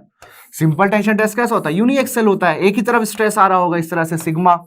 अब सिग्मा अधिक से अधिक कहां तक जा सकता है? इफ डक्टाइल मटेरियल की बात करें तो सिग्मा अधिक से अधिक जा सकता है SYT तक के, SYT तक के। तो जो बाकी की स्ट्रेस, बाकी जो स्ट्रेसेस हैं, जैसे कि इसको बोलो x डायरेक्शन, तो x में बस स्ट्रेस है, y और z में 0 है, तो ओनली इसके लिए एक ही स्ट्रेन आएगा आप लोग के पास इस तरह से। ये हो गया आपके पास sigma by E, which is equal to, अगर सिग्मा की मैं मैक्सिमम वैल्यू पुट कर दूं तो SYT by E. So this is the maximum principal strain, this is the maximum principal strain in simple tension test. तो अगर ये जो वैल्यू है आपके प्रिंसिपल स्ट्रेन की वैल्यू किसी मेंबर में इस वैल्यू से ज्यादा हो जाए तो क्या हो जाएगा? उसमें फेलियर हो जाएगा। सो ये थ्योरी से जो आपको आउटकम मिलेगा that is sigma 1 by E minus mu into sigma 2 by E minus mu into sigma 3 by E. This is the maximum principal strain and this should be less than equal to SYT by E. ठीक है। और अगर आप factor of safety ले लेते हो, है ना, इसी में अगर आप लोग FOS कुछ ले लेते हो, कोई n वैल्यू आप ले लेते हो, तो यहां पर हो जाएगा sigma permissible, okay, which is nothing but SYT by factor of safety, इस तरह से, है ना। तो उस केस में यहां पर मैं सिग्मा परमिसिबल बाई ई ऐसा लिख दूंगा। So this value should be less than और equal to sigma permissible by if you have considered the factor of safety. Without factor of safety आप ऐसा लिख सकते हो। तो ये आप लोगों के पास है Saint Venant's theory. This gives good results for ductile material, लेकिन इसमें ये इसका जो एक्यूरेसी है वो थोड़ा सा लो है, ये थोड़ा ओवर एस्टिमेट करता है मटेरियल की स्ट्रेंथ को, ठीक है। जो रिजल्ट हमको मिलता है जो मैक्सिमम डिस्टॉर्शन थ्योरी से, दैट इज मोर एक्यूरेट। हम लोगों ने जब टेस्ट वगैरह किए, जो थ्योरी और जो प्रैक्टिकल होता है उसके रिजल्ट्स कितने क्लोज है वो एक बार देखते हैं ना हम लोग। तो जो प्रैक्टिकली जो रिजल्ट्स मिलते हैं they are very close to the maximum distortion energy theory, that's why हम लोग उसको एक्यूरेट मानते हैं बहुत ज्यादा। तो वो जो रिजल्ट देता है उसे कंपेयर में ये ज्यादा बताते हैं। मतलब अगर मान लीजिए शेयर स्ट्रेंथ किसी की 80 है तो ये 100 बता देगा, थोड़ा ओवर एस्टिमेट करता है, बढ़ा चढ़ा के बताता है, ठीक है। But it can be use for ductile materials, but ये एक्यूरेट रिजल्ट नहीं देता है। एक्यूरेट अगर रिजल्ट चाहिए तो आप जाइए यूज कीजिए मैक्सिमम डिस्टॉर्शन एनर्जी थ्योरी। इसलिए आप देखोगे हम लोग मैक्सिमम केसेस में इन सब थ्योरीज का, जो भी ये वाला देखने वाले देख लिया और एक और जो देखने वाले, इसका यूज नहीं करते। जो स्टार्टिंग के 3 है उसको ज्यादातर यूज करते हैं हम लोग, ठीक है। तो ये हो गया आप लोगों के पास maximum principal strain theory. Now देखते हैं maximum total strain energy theory. तो चलिए अब देखते हैं हम लोग maximum total strain energy theory, that is Haigh theory. तो ये थ्योरी में टोटल स्ट्रेन एनर्जी की बात होने वाली है। तो एक अगर जनरल लोडिंग प्रॉब्लम है तो 3 प्रिंसिपल स्ट्रेसेस आपके पास हो गया, sigma 1, sigma 2, sigma 3। Now let us से E आपका यंग्स मॉडुलस और म्यू आपका पॉइसन्स रेशियो है। तो हम जानते हैं कि जो मैक्सिमम टोटल स्ट्रेन एनर्जी होता है पर यूनिट वॉल्यूम, देखिए आपने जो डिस्टॉर्शन रिव्यू देखा था उसमें भी हम लोगों ने पर यूनिट वॉल्यूम की ही बात की है। दोनों जो स्ट्रेन एनर्जीज है पर यूनिट वॉल्यूम यानी कि स्ट्रेन एनर्जी डेंसिटी की बात करें, तो ये वाला थ्योरी हो चाहे इसके पहले वाला जो थ्योरी है आपके पास, ठीक है, इन सभी थ्योरीज में ये जो है सभी आपका क्या है, strain energy per unit volume ही आप लोग चर्चा कर रहे हो, ठीक है। ये सारा क्या है, दिस इज, देखो मैंने लिखा भी strain energy per unit volume है, और ये भी जो है this is strain energy per unit volume, ठीक है। तो कंफ्यूजन नहीं रखना है, स्ट्रेन एनर्जी पर नाम उसका जैसे कि टोटल स्ट्रेन एनर्जी है या मैक्सिमम डिस्टॉर्शन एनर्जी है, that is a different issue, but याद रखना कि यूज हो रहा है आपके पास strain energy per unit volume, और इसका एक और नाम होता है, क्या नाम होता है मैंने बताया है, कमेंट सेक्शन में डालिएगा कि आपको नाम पता है कि नहीं, strain energy per unit volume को क्या बोलते हैं, है ना, नाम डालिएगा कमेंट सेक्शन में, ठीक। चलिए, तो ये हो गया आपके पास, अगर इस तरह से सिचुएशन है तो जो मैक्सिमम टोटल स्ट्रेन एनर्जी होगी पर यूनिट वॉल्यूम, किसके लिए लिखूंगा मैं, पर यूनिट वॉल्यूम लिखूंगा कि क्या होगा, तो पर यूनिट वॉल्यूम जो उसकी वैल्यू आएगी that is U is equal to 1/2E, 1/2E, okay, 1/2E, ये हो जाएगा आपके पास sigma 1 square plus sigma 2 square plus sigma 3 square minus 2 mu into sigma 1 sigma 2 plus sigma 2 sigma 3 plus sigma 3 into sigma 1, ये आपके पास होता है ना, maximum total strain energy per unit volume. अब ये थ्योरी क्या कहता है, ये थ्योरी कहता है कि जो भी कंपोनेंट या मटेरियल आपका है उसमें जो ये स्ट्रेन एनर्जी आ रही है, total strain energy per unit volume जो है, that should be less than the total strain energy per unit volume in the simple tension test. तो अगर सिंपल टेंशन टेस्ट रखोगे तो सिंपल टेंशन टेस्ट में, ठीक है, सिंपल टेंशन टेस्ट में आपके पास, सिंपल टेंशन टेस्ट में आपके पास सिर्फ एक ही स्ट्रेस होगा, सिग्मा 1 यानी कि सिग्मा एक स्ट्रेस होगा, उसी को आप सिग्मा 1 मान लो, और अधिक से अधिक कहां तक जाएगा ये, जैसे कि डक्टाइल मटेरियल की बात करें तो ये जाएगा SYT तक, इससे आगे नहीं जाना है, ठीक है, इसके आगे नहीं जाना है।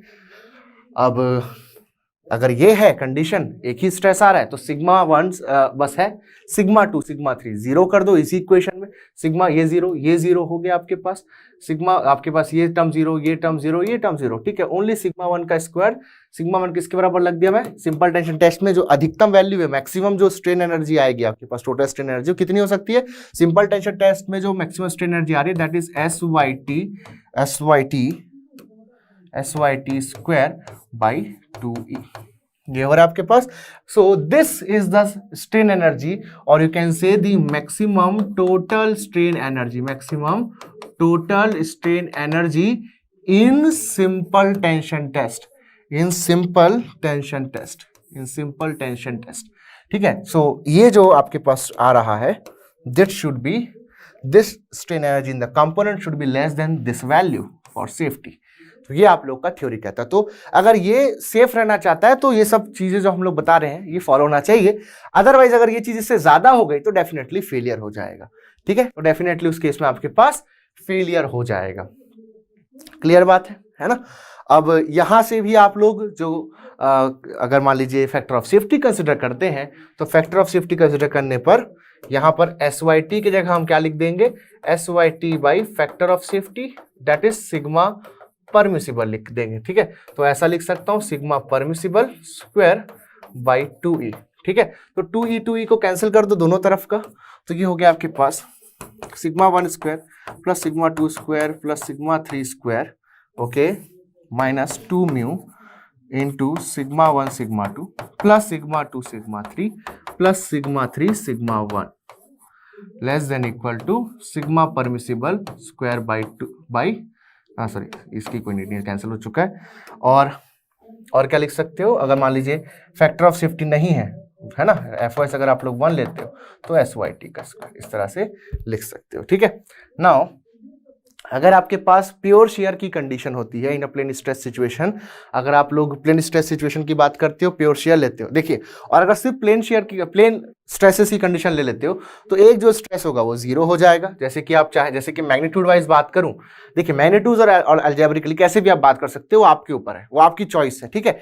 अगर मैं मैग्नीट्यूड वाइज बात करूं तो हम लोग क्या लेते हैं, अभी तक जो लेते हैं मोहर सर्कल में इस तरह से बनाया मैं, तो ये सिग्मा 1 हुआ, ये सिग्मा 2 हुआ, और ये आपके पास सिग्मा 3 हुआ विच इज 0।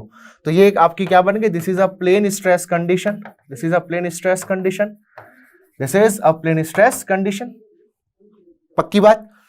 तो सिग्मा 3 यहां से हटा दो, जहां जहां भी सिग्मा 3 दिख रहा है बन जाएगा ये फॉर्मूला प्लेन स्ट्रेस के लिए। सेम वैसा ही आप डिस्टॉर्शन एनर्जी के फॉर्मूले के साथ भी कर सकते हो, है ना, कोई प्रॉब्लम नहीं है उसमें। अब मैं बात करना जो इंपॉर्टेंट है हमारे लिए, जैसे कि प्लेन स्ट्रेस सिचुएशन में मैं प्योर शेयर ले लिया, तो प्योर शेयर लिया मैं, प्योर शेयर, ओके, इन प्लेन स्ट्रेस कंडीशन, इस तरह से लिया, ठीक है, इस तरह से लिया। तो अब उस सिचुएशन में यहाँ पर सिर्फ यहाँ पर जैसे कि सिग्मा 1 इक्वल टू क्या हो जाएगा, टाउ, सिग्मा 2 क्या हो जाएगा, माइनस टाउ। आप मोहर सर्कल ड्रॉ करके देखना है इसके लिए, ठीक है, वीडियो पॉज करो, मोहर सर्कल ड्रॉ करो, मैं तो दिखा दूंगा, पहले भी बना चुके हैं, अभी इसी लेक्चर में ही बना चुके हैं।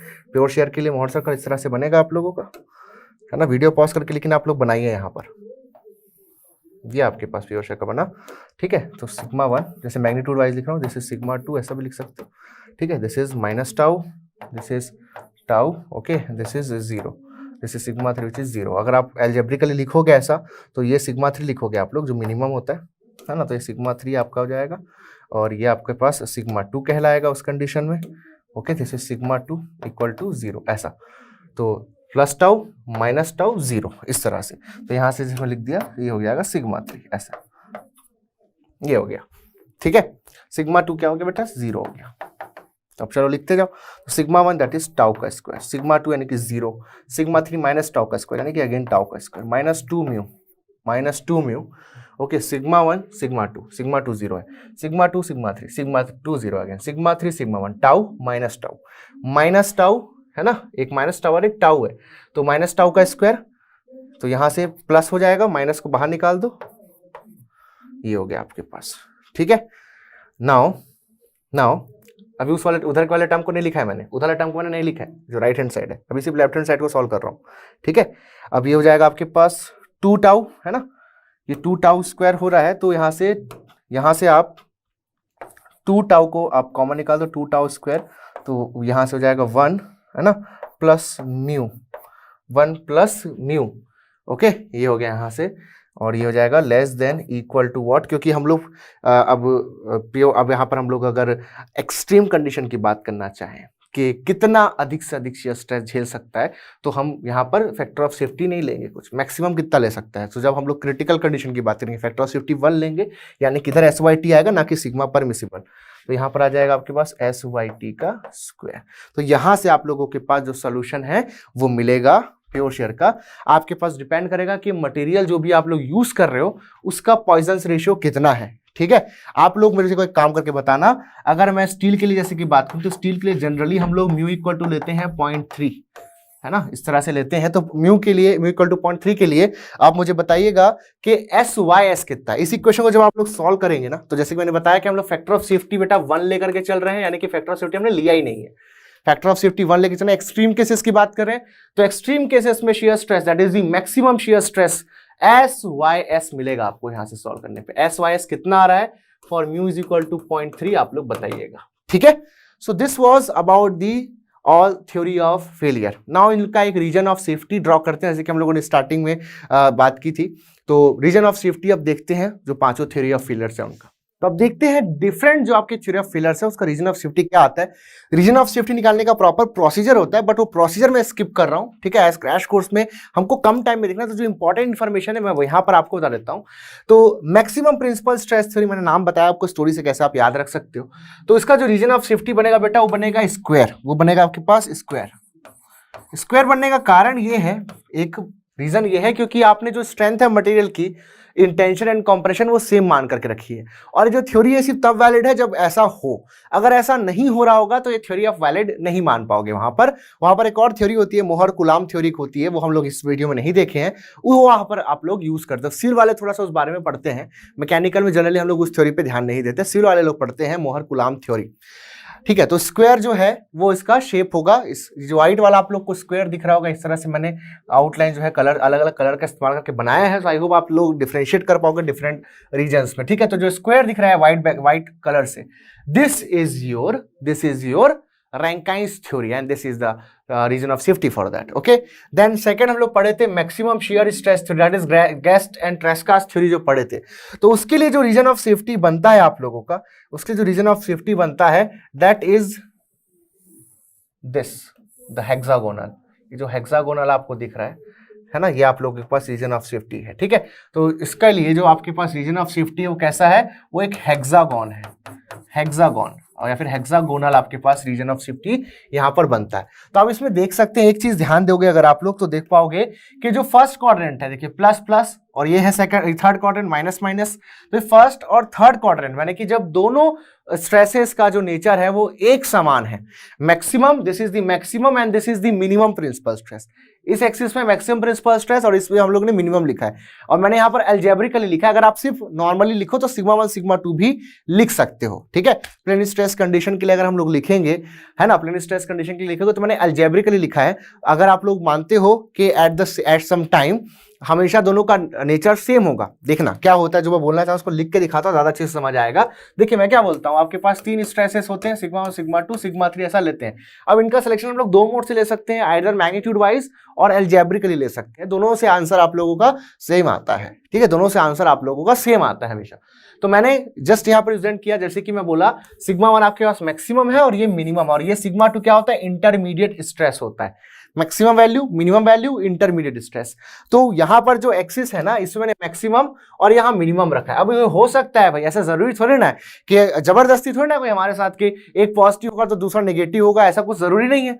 हो सकता है कि सिग्मा 1 और सिग्मा 3 दोनों की जब हम बात करें तो सिग्मा 1 सिग्मा 3 दोनों पॉजिटिव हो सकता है, पूरा का पूरा पॉजिटिव हो, सभी का सभी पॉजिटिव हो, लेकिन सिग्मा 1 सबसे बड़ा, उसके बाद सिग्मा 2 और सबसे छोटा सिग्मा 3, ऐसा बोल रहा हूं मैं। है सभी पॉजिटिव में, है सभी पॉजिटिव में, इस तरह से बोल दिया मैं, है ना, है सभी पॉजिटिव में। तो ये सिचुएशन आपको ध्यान रखनी है, ये सिचुएशन आपको ध्यान रखनी है। ठीक है, सो that is why first quadrant बन रहा है जिसमें दोनों पॉजिटिव हैं, फर्स्ट क्वाड्रेंट जो बन रहा है दोनों पॉजिटिव है। थर्ड क्वाड्रेंट दोनों नेगेटिव है, दोनों नेगेटिव है।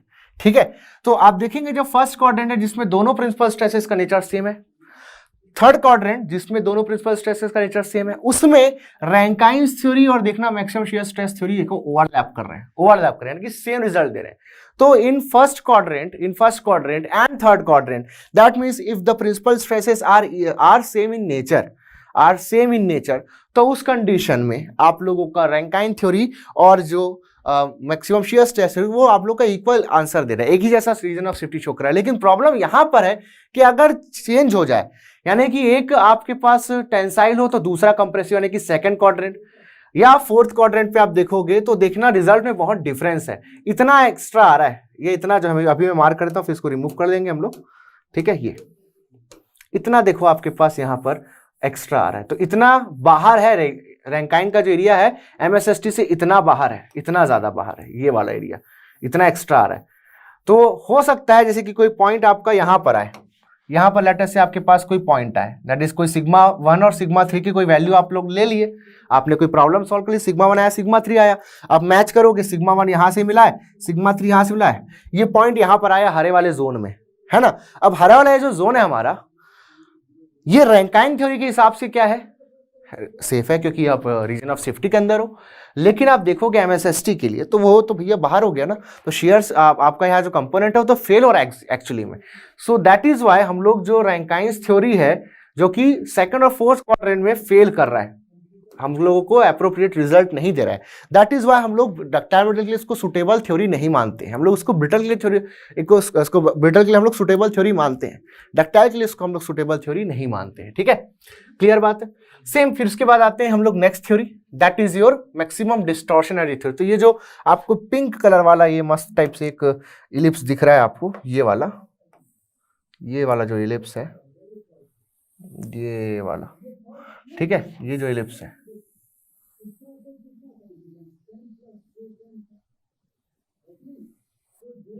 ठीक है, ये क्या है, this is the reason of safety. देखो दोनों दो इलिप्स दिखेंगे, एक डिस्टॉर्शन एनर्जी के लिए भी दिखेगा और एक आपको मैक्सिमम टोटल स्ट्रेन एनर्जी के लिए भी दिखेगा रीजन ऑफ सेफ्टी। ठीक है, तो जो मैक्सिमम डिस्टॉर्शन एनर्जी थ्योरी है उसमें आप ध्यान दो थोड़ा सा।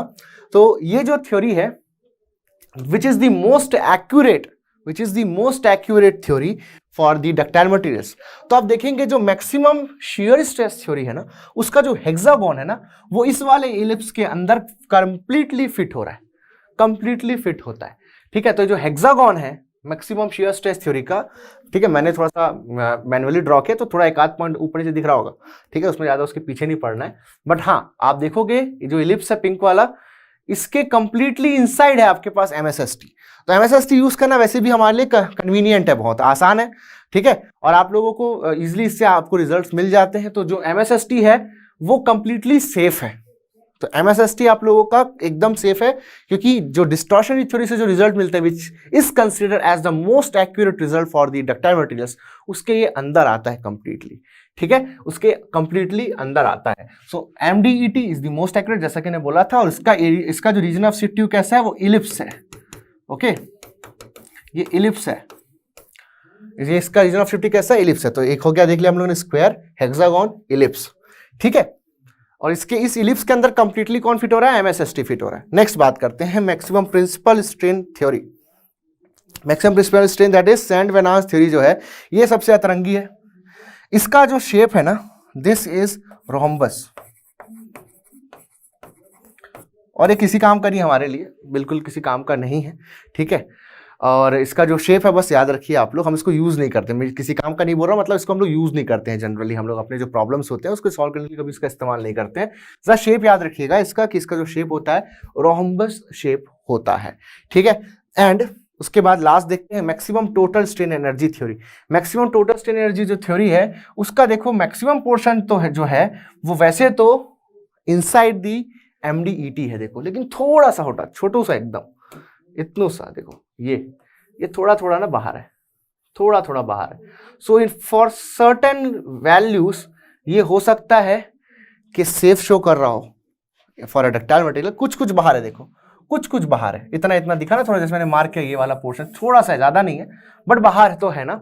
और MDET के बाहर मतलब हम लोग तो मान लेंगे भैया कि वो गलत है, थोड़ा सा फेल है, तो इतना छोटा सा इसमें मतलब प्रॉब्लम है, तो ये भी कंसिडरेबल है, इसको भी आप डक्टाइल मटेरियल के लिए यूज कर सकते हो, but it is not as accurate as our MDET, ठीक है। तो ये आपके पास 5 थ्योरी ऑफ फेलियर्स है, उनका रीजन ऑफ सेफ्टी है। इसका रीजन ऑफ सेफ्टी क्या बताया मैंने, इसका रीजन ऑफ सेफ्टी भी मैंने बोला, ये भी इलिप्स है, तो 2 इलिप्स है आपके पास, ठीक है। तो रीजन ऑफ सेफ्टी जो है वो याद रखना, ठीक है। और अगर आप लोगों को अभी, क्योंकि बहुत जल्दी मैं मशीन डिजाइन का जो फुल कोर्स है वो ला रहा हूँ, उसके बाद हम लोग हीट एंड मास ट्रांसफर का देखेंगे फुल कोर्स, तो वहाँ ये सब चीज़ें जो है हम लोग बहुत डिटेल में पढ़ेंगे, मशीन डिज़ाइन में बहुत सारी चीज़ें पढ़ेंगे, ठीक है। तो रीजन ऑफ सेफ्टी हम लोगों ने देखा है ना, और आई होप आपको पूरा जो थ्योरी ऑफ फेलियर का ये थ्योरी टॉपिक है वो समझ आ गया होगा।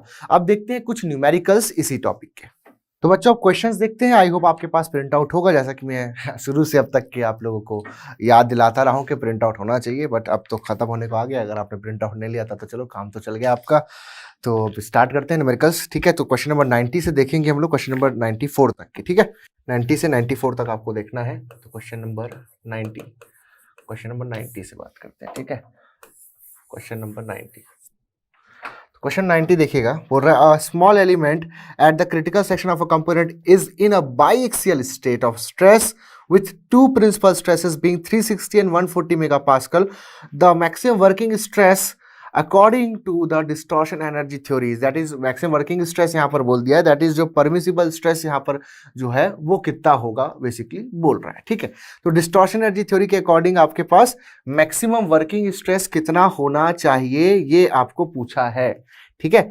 सो मैक्सिमम डिस्टॉर्शन एनर्जी थ्योरी की बात किया तो ये हो जाएगा आपके पास sigma 1 minus sigma 2 whole square, okay, plus sigma 2 minus sigma 3 whole square, okay, plus sigma 3 minus sigma 1 whole square, okay, is less than equal to what, 2 times of sigma permissible square. ये होता है आपके पास, ठीक है, ये होता है आपके पास। अब देखो यहां पर मैं इसमें एक आपको अच्छा मस्त बताता हूं, जब प्योर या सॉरी जब बाईएक्सियल लोडिंग होगी, biaxial loading that is plane stress condition, plane stress condition, okay, plane stress condition की जब आप पे बात आएगी, ओके।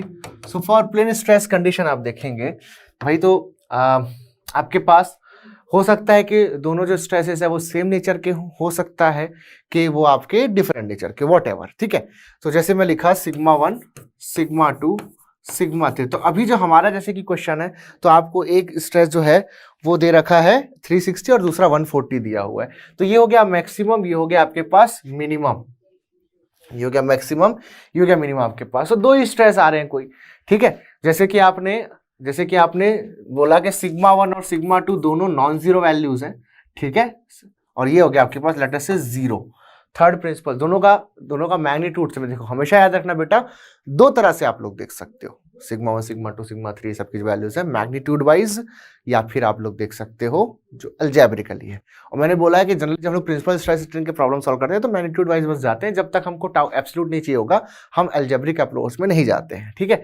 बाकी यहाँ पर जो थ्योरी ऑफ फेलियर बताया, इसमें आपको मैंने अलजेब्रिक अप्रोच से बताया कई मैक्सिमम चीजें, और मैंने आपको ये भी बताया कि अगर आप लोग उस तरह से देखते हो मैग्नीट्यूड वाइज तब भी आपको कोई फर्क नहीं पड़ने वाला है, ठीक है। तो आपके पास 3 स्ट्रेसेस हैं, तो एक स्ट्रेस 0 हो जाए, जैसे कि मैं बोला सिग्मा 3 0 हो जाए, सिग्मा 3 यहाँ पर 0 हो जाए, ठीक है, जैसे कि हमारे प्रॉब्लम में है, हमारे प्रॉब्लम में 360 और 240 है, 360 है ना, हाँ 360 and 140, sorry 360 and 140, plane stress condition, highest value, internet value, lowest value, तो मैक्सिमम और ये मिनिमम, इस तरह से हो रहा है। तो एक स्ट्रेस जैसे कि अभी 0 हो गया, तो सिग्मा 3 से 0 हो गया, तो बायएक्सियल कंडीशन में मान लिया कि दोनों का जो नेचर है फिलहाल के लिए सेम, ऐसी एक जनरल प्रॉब्लम मान लिया कि दोनों का नेचर मान लीजिए सेम है, ठीक है। कोई एक तो 0 होगा ना बायएक्सियल है, तो कोई एक तो 0 होगा, चाहे किसी को लिखो, एक ये मैक्सिमम हो गया, अब सिग्मा 2 सिग्मा 3 दोनों में से कोई एक तो 0 आप लिखोगे। अगर आप लोग अलजेब्रिकली जा रहे हो तो उस कंडीशन में हो सकता है कि आप ऐसे लिखो, जैसे आप अलजेब्रिकली आपके पास वैल्यू है 80, ठीक है, एक 80 वैल्यू है आपके पास, एक हो गया 0 और एक हो गया -10। ध्यान देना जब आपको मैग्नीट्यूड वाइज और अलजेब्रिकली जो बोलता हूँ उसका अर्थ क्या होता है। मैग्नीट्यूड वाइज जैसे के लिए बोला, तो मैग्नीट्यूड वाइज जो है मैं क्या करूंगा, साइन को कंसीडर नहीं करूंगा, ये निगेटिव मेरे को नहीं मतलब, मेरे को मैग्नीट्यूड से मतलब है 80 का स्ट्रेस है, ये 0 और ये 10 और ये 0, तो ये मेरा सिग्मा 1, ये मेरा सिग्मा 2 और ये हो गया मेरा सिग्मा 3। आई बात समझ में? तो मैग्नीट्यूड वाइज जो हाईएस्ट मैग्नीट्यूड होगा विदाउट कंसीडरिंग द साइन मैं अरेंज कर दूंगा सिग्मा 1 सिग्मा 2 सिग्मा 3, मैंने -10 नहीं देखा यहाँ पर। अब लेकिन इसी में अगर मैं अलजेब्रिकली देखूंगा बेटा, तो कैसे देखूंगा, सिग्मा 1 ये होगा, अब ये -10 और 0, इसमें सबसे छोटा कौन है, अलजेब्रिकली तो भैया ये छोटा है सबसे और ये बड़ा है, तो ये सिग्मा 2 हो जाएगा और ये सिग्मा 3 हो जाएगा। आप लोग दोनों अप्रोच से अगर आप लोग टाउ मैक्स एब्सोल्यूट निकाल कर देखोगे, यू विल सी कि कोई चेंज नहीं हुआ, इसलिए मैं बोलता हूँ कोई चेंज नहीं होता आपके एनालिसिस वाले पार्ट में, ठीक है। सो कोई एक तो 0 होगा अगर प्लेन स्ट्रेस कंडीशन है, तो मैंने बोला कि सिग्मा 3 0 है, तो बन गया प्लेन स्ट्रेस कंडीशन, एक प्रिंसिपल स्ट्रेस 0 कर दिए। अब यहां से प्लेन स्ट्रेस कंडीशन के लिए सिग्मा 3 0 किया, तो यहां से रहेगा सिग्मा 1 माइनस सिग्मा 2 का होल स्क्वायर, यानी कि sigma 1 square plus sigma 2 square minus 2 sigma 1 sigma 2, ये इसका एक्सपेंशन हो जाएगा क्या। सिग्मा 3 0 है तो यहां से एक आएगा, यहां से सिग्मा 2 का स्क्वायर इस ब्रैकेट से, और यहां से क्या आ जाएगा प्लस सिग्मा 1 का square less than equal to 2 sigma permissible square. ऐसा हुआ क्या। अब यहां से सिग्मा 1 दो बार हो गया, सिग्मा 1 स्क्वायर का 2 बार हो गया, सिग्मा 2 का स्क्वायर 2 बार हो गया, तो 2 यहां से कॉमन निकाल देता हूं, ये हो जाएगा sigma 1 square plus sigma 2 square minus sigma 1 sigma 2, okay ये हो गया less than equal to 2 sigma permissible square, 2 यहां से कैंसिल हो गया। So this is the maximum distortion energy theory for biaxial stresses, pure stress condition, pure biaxial stresses, that is plane stress condition, pure stress बोल दिया था मैं, slip of tongue, ठीक है। ये हो गया आपके पास, तो जो ये आपके पास सिग्मा 3 0 कर दिया, यानी कि बन गया प्लेन स्ट्रेस कंडीशन हो गया ना, सिग्मा 3 मैंने 0 ले लिया। आप अलजेब्रिकली जाओगे, जैसे कि अलजेब्रिकली जाओगे इस तरह से, सिग्मा 1 सिग्मा 3 सिग्मा 2 0, तो एक स्ट्रेस 0 हो रहा है, एक प्रिंसिपल स्ट्रेस 0 हो रहा है, तो प्लेन स्ट्रेस कंडीशन इस तरह से आप लोग बोल सकते हो, ठीक है। हम लोग मोर सर्कल जनरली इसको फॉलो करते हैं, सिग्मा 1 लिखता, सिग्मा 2 में -10 उस तरफ ड्रॉ करता, और ओरिजिन पे क्या बनता सिग्मा 3 0, दैट्स इट, ठीक है। खैर, तो ये आपके पास आया formula, and this is very important for the maximum distortion energy theory biaxial loading condition है, बहुत यूज होने वाला है आपके एग्जाम वगैरह में, ठीक है, तो इसको नोट कर देना है ना। अब यहाँ से हम लोगों को ये निकालना है बस, तो सॉल्व कर लेते हैं, ठीक है। तो ये हो जाएगा आपके पास सॉल्यूशन, इसका सॉल्यूशन कर लेते हैं। यहाँ से हो जाएगा 360 है ना, 360 का स्क्वायर प्लस 140 का स्क्वायर माइनस 360 इंटू 140 है ना, और इसका इधर कर दो रूट ओवर, और यहाँ से हमको वैल्यू चाहिए तो इनइक्वालिटी हटा दो, तो इक्वालिटी लगा दो, सिग्मा परमिसिबल मिल जाएगा, ठीक है, सिग्मा परमिसिबल मिल जाएगा यहाँ से। तो सॉल्व कर लेते हैं इसको, है ना, ये हो जाएगा root over 360 square plus 140 square okay, minus 360 into 140, ये आ रहा है आपके पास 314.32। सिग्मा परमिसिबल यानी कि जो वर्किंग स्ट्रेस यहाँ पर आ रहा है दैट इज 314.32। अब एक आपको बात बताना चाहूंगा, एक्चुअली जो वर्किंग स्ट्रेस जो वर्ड यहाँ यूज किया है, ठीक है, एग्जाम में आया है, बट ये थोड़ा सा कई जगह कई टेक्स्ट में एक्चुअली इसको यूज करते हैं, बट मेजॉरिटी ऑफ जो पॉपुलर टेक्स्ट हैं वो इसको फॉलो नहीं करते हैं, ठीक है। वर्किंग जो स्ट्रेसेस का जो कंसेप्ट है इट इज थोड़ा सा it is difficult, it is different, ठीक है। एक नॉर्मली आप इसको परमिसिबल स्ट्रेस या अलाउएबल स्ट्रेस के जैसा नहीं बोल सकते हैं एक्चुअली। जैसे हम लोग क्या बोलते हैं, सपोज आपके पास फैक्टर ऑफ सेफ्टी आपको डिफाइन करना होता है, मैं थोड़ा सा समझाता हूँ वर्किंग स्ट्रेस के बारे में आपको। जैसे आपको फैक्टर ऑफ सेफ्टी डिफाइन करना है, तो फैक्टर ऑफ सेफ्टी कैसे डिफाइन करते हो? फैक्टर ऑफ सेफ्टी आप डिफाइन करते हो एज योर स्ट्रेंथ, ओके, जितना आपके पास स्ट्रेंथ था यानी कि मटेरियल जितना अधिक से अधिक झेल सकता था, ठीक है, डिवाइडेड बाई जितना आपने अलाउ किया यानी कि सिग्मा अलाउड। जैसे कि मैं स्ट्रेस की बात किया तो सिग्मा अलाउड, ठीक है, इस तरह से। और ऐसा जितना आपने परमिट किया ऐसा भी बोल सकते हो, ठीक है, या फिर जितना डिजाइनर ने सेलेक्ट किया तो सिग्मा डिजाइन, ऐसा। So all these three are same thing. तो ऐसा है कि जैसे आपने बोला कि मटेरियल की स्ट्रेंथ सपोज 500 है, आपने अलाउ किया 100, तो आपका फैक्टर ऑफ सेफ्टी कितना हो गया बेटा? 5 हो गया यहाँ से, ठीक है। अब एक कई प्रॉब्लम ऐसे आते हैं, जैसे कि ये प्रॉब्लम हो गया, जैसे कि ये प्रॉब्लम हो गया, आपको मटेरियल में लोड का अंदाजा है, लोड कितना रहा है आपको पता है, मतलब अब ये सिचुएशन में मैंने मटेरियल अभी में लोड लगाया नहीं है, मैंने इमेजिन किया है। मेरी बात समझो, ये सिचुएशन कैसी है। ये सिचुएशन सब ये वाली जो सिचुएशन है, सब सिचुएशन ऐसी है कि जो कंपोनेंट है मे बी आपके पास वो बना हुआ हो या फिर आप उसको बनाने वाले हो, अभी आप उसमें लोड लगा करके नहीं देखियो, आपने बस बोला है कि मैं इसमें इतना अलाउ करूंगा, 100 mega pascal will be your permissible stress. Now इसके बेसिस पे आप उसको डिजाइन करोगे, ठीक है। अब आप अगर उस पर लोड लगाते हो सपोज, अब यही सेम मटेरियल है, स्ट्रेंथ अभी भी कितनी बेटा? 500।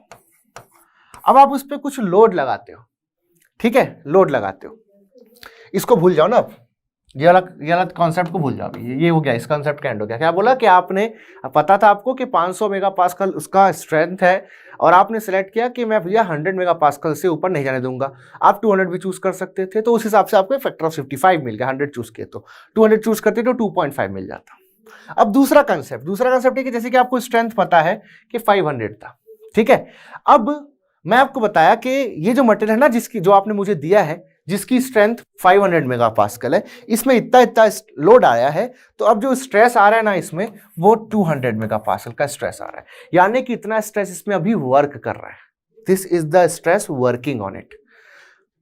तो वर्किंग स्ट्रेस को कई जगह हम लोग इंड्यूस स्ट्रेस की तरह भी देख सकते हैं। तो induce stress and working stress is same thing, ठीक है, बट दोनों का यूज थोड़ा देखो कैसा है। आपने अभी क्या किया, जहां पर आपको पता है कि लोडिंग कंडीशन क्या है और कितना स्ट्रेस वहां पर एग्जैक्टली आ रहा है, यानी कि कितना स्ट्रेस वर्क कर रहा है, आपने देखा कि 200 मेगापास्कल का एक्ट कर रहा है, लेकिन मटेरियल कितना झेल सकता है? 500। And this is the maximum stress जो उसमें आएगा, इससे ज्यादा स्ट्रेस नहीं आने वाला है। 200 मेगापास्कल ही आ रहा है मैक्सिमम। आपने सब चीज करके देख लिया, अल्टीमेट पॉइंट्स पे जाकर के देख लिया, जो आप कर सकते थे, अधिक से अधिक लोड लगा करके देख सकते थे, जितना आपके पास अवेलेबल था। मटेरियल 500 तक झेल सकता है, लेकिन आपके पास जो लोड्स अवेलेबल है वो आपने लोड लगाए, तो आपके पास मैक्सिमम जो स्ट्रेस आया दैट इज 200 मेगापास्कल। तो अब इस सिचुएशन फैक्टर ऑफ सेफ्टी कितनी है? अभी भी मटेरियल सेम है, 2.5। सो this is the factor of safety on the working condition. के जो वर्किंग कंडीशन है आपकी, जो वर्किंग कंडीशन है, एग्जैक्ट जो वर्किंग कंडीशन है, उस सिचुएशन में क्या फैक्टर ऑफ सेफ्टी है, फैक्टर ऑफ सेफ्टी है भी या नहीं। हो सकता है कि आपने इतना लोड लगा दिया हो कि उसमें 500 मेगापास्कल का स्ट्रेस आ जाता है, उसमें वो क्या हो जाएगा, एकदम क्रिटिकली लोडेड रहेगा, कभी भी फेल हो सकता है। तो यहां पर आपने क्या किया, यहां आपने डिसाइड नहीं किया कुछ, जैसे इस वाले केस में आपने डिसाइड कर लिया कि भैया कुछ भी हो मैं 100 से ऊपर जाने दूंगा ही नहीं। आपने एक कानून बना दिया allowable stress, permissible stress and या फिर डिजाइन स्ट्रेस के नाम का। अब सेकंड कंडीशन में आपने वैसा नहीं किया, सेकंड अप्रोच ही दूसरी है। इस अप्रोच में क्या किया जा रहा है, जो कंपोनेंट है उसका स्ट्रेंथ आपको पता है, उसके मटेरियल का स्ट्रेंथ आपको पता है। अब आप देख रहे हो कि जो करंट सिनेरियो जहां उसका यूज हो रहा है, वहां पर उस पर क्या लोड आ रहा है, मैक्सिमम लोड कितना आ रहा है, मैक्सिमम स्ट्रेस कितना आ रहा है, और उसके बेसिस पे, यानी कि जो स्ट्रेस वहां वर्क कर रहा है उसके बेसिस पे आपने वहां बात करी। तो यहां पर लिख रहा हूं फैक्टर ऑफ सेफ्टी, जो है आपके पास फैक्टर ऑफ सेफ्टी जो है यहां पर, this factor of safety is equal to the strength upon working stress. दोनों फैक्टर ऑफ सेफ्टी की ही डेफिनेशन है, लेकिन लॉजिक थोड़ा सा डिफरेंट है। आई बात समझ में? दोनों फैक्टर ऑफ सेफ्टी की डेफिनेशन है, लेकिन लॉजिक और यूज थोड़ा सा डिफरेंट है। ये एक ऐसा सिचुएशन है जहां आप लोग लोड वोड कितना लगा है, अभी वहां कितना लोड लग रहा है उसकी बात नहीं, आप बोल रहे हो कि भाड़ में जाए लोड, जितना भी लोड लगाने लगाओ भैया, वो आपकी मर्जी, लेकिन ना स्ट्रेस 100 मेगापास्कल से ऊपर नहीं जाना चाहिए, यानी कि एक अलाउेबल वैल्यू आपने सेट कर दी है। यहां पर आप देख रहे हो कि वहां स्ट्रेस कितना आया और वो कितना झेल सकता था, और अब इस वर्किंग कंडीशन कितनी सेफ है? 2.5 सेफ है। आई बात समझ में? तो ये दो अप्रोचेस हैं इसके, इसलिए बोला था दोनों में थोड़ा सा डिफरेंस होता है, ठीक है। लेकिन क्वेश्चन है जैसे आपको वर्किंग स्ट्रेस यहां पर कितना है पूछा है, वर्किंग स्ट्रेस आप लोगों से कितना है पूछा है, तो वर्किंग स्ट्रेस यहां पर एग्जैक्टली थोड़ा सा डिफरेंट होता है, ये मैं बताना चाह रहा था।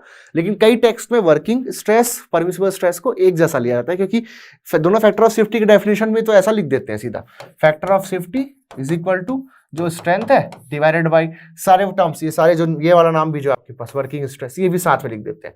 तो वहां से थोड़ा सा कंफ्यूजन क्रिएट होता है, तो वो कंफ्यूजन मुझे भी था जब मैं स्टूडेंट था, तो वो मैंने आप लोगों को क्लियर किया, ठीक है। चलिए नेक्स्ट क्वेश्चन देखते हैं। नेक्स्ट क्वेश्चन है आपके पास क्वेश्चन नंबर 91। क्वेश्चन नंबर 91 देखिएगा, ओके। क्वेश्चन नंबर 91, तो इसमें आप लोगों को जो एक स्ट्रेस टेंसर है दे रखा है, ठीक है, स्ट्रेस टेंसर दे रखा है इस तरह से,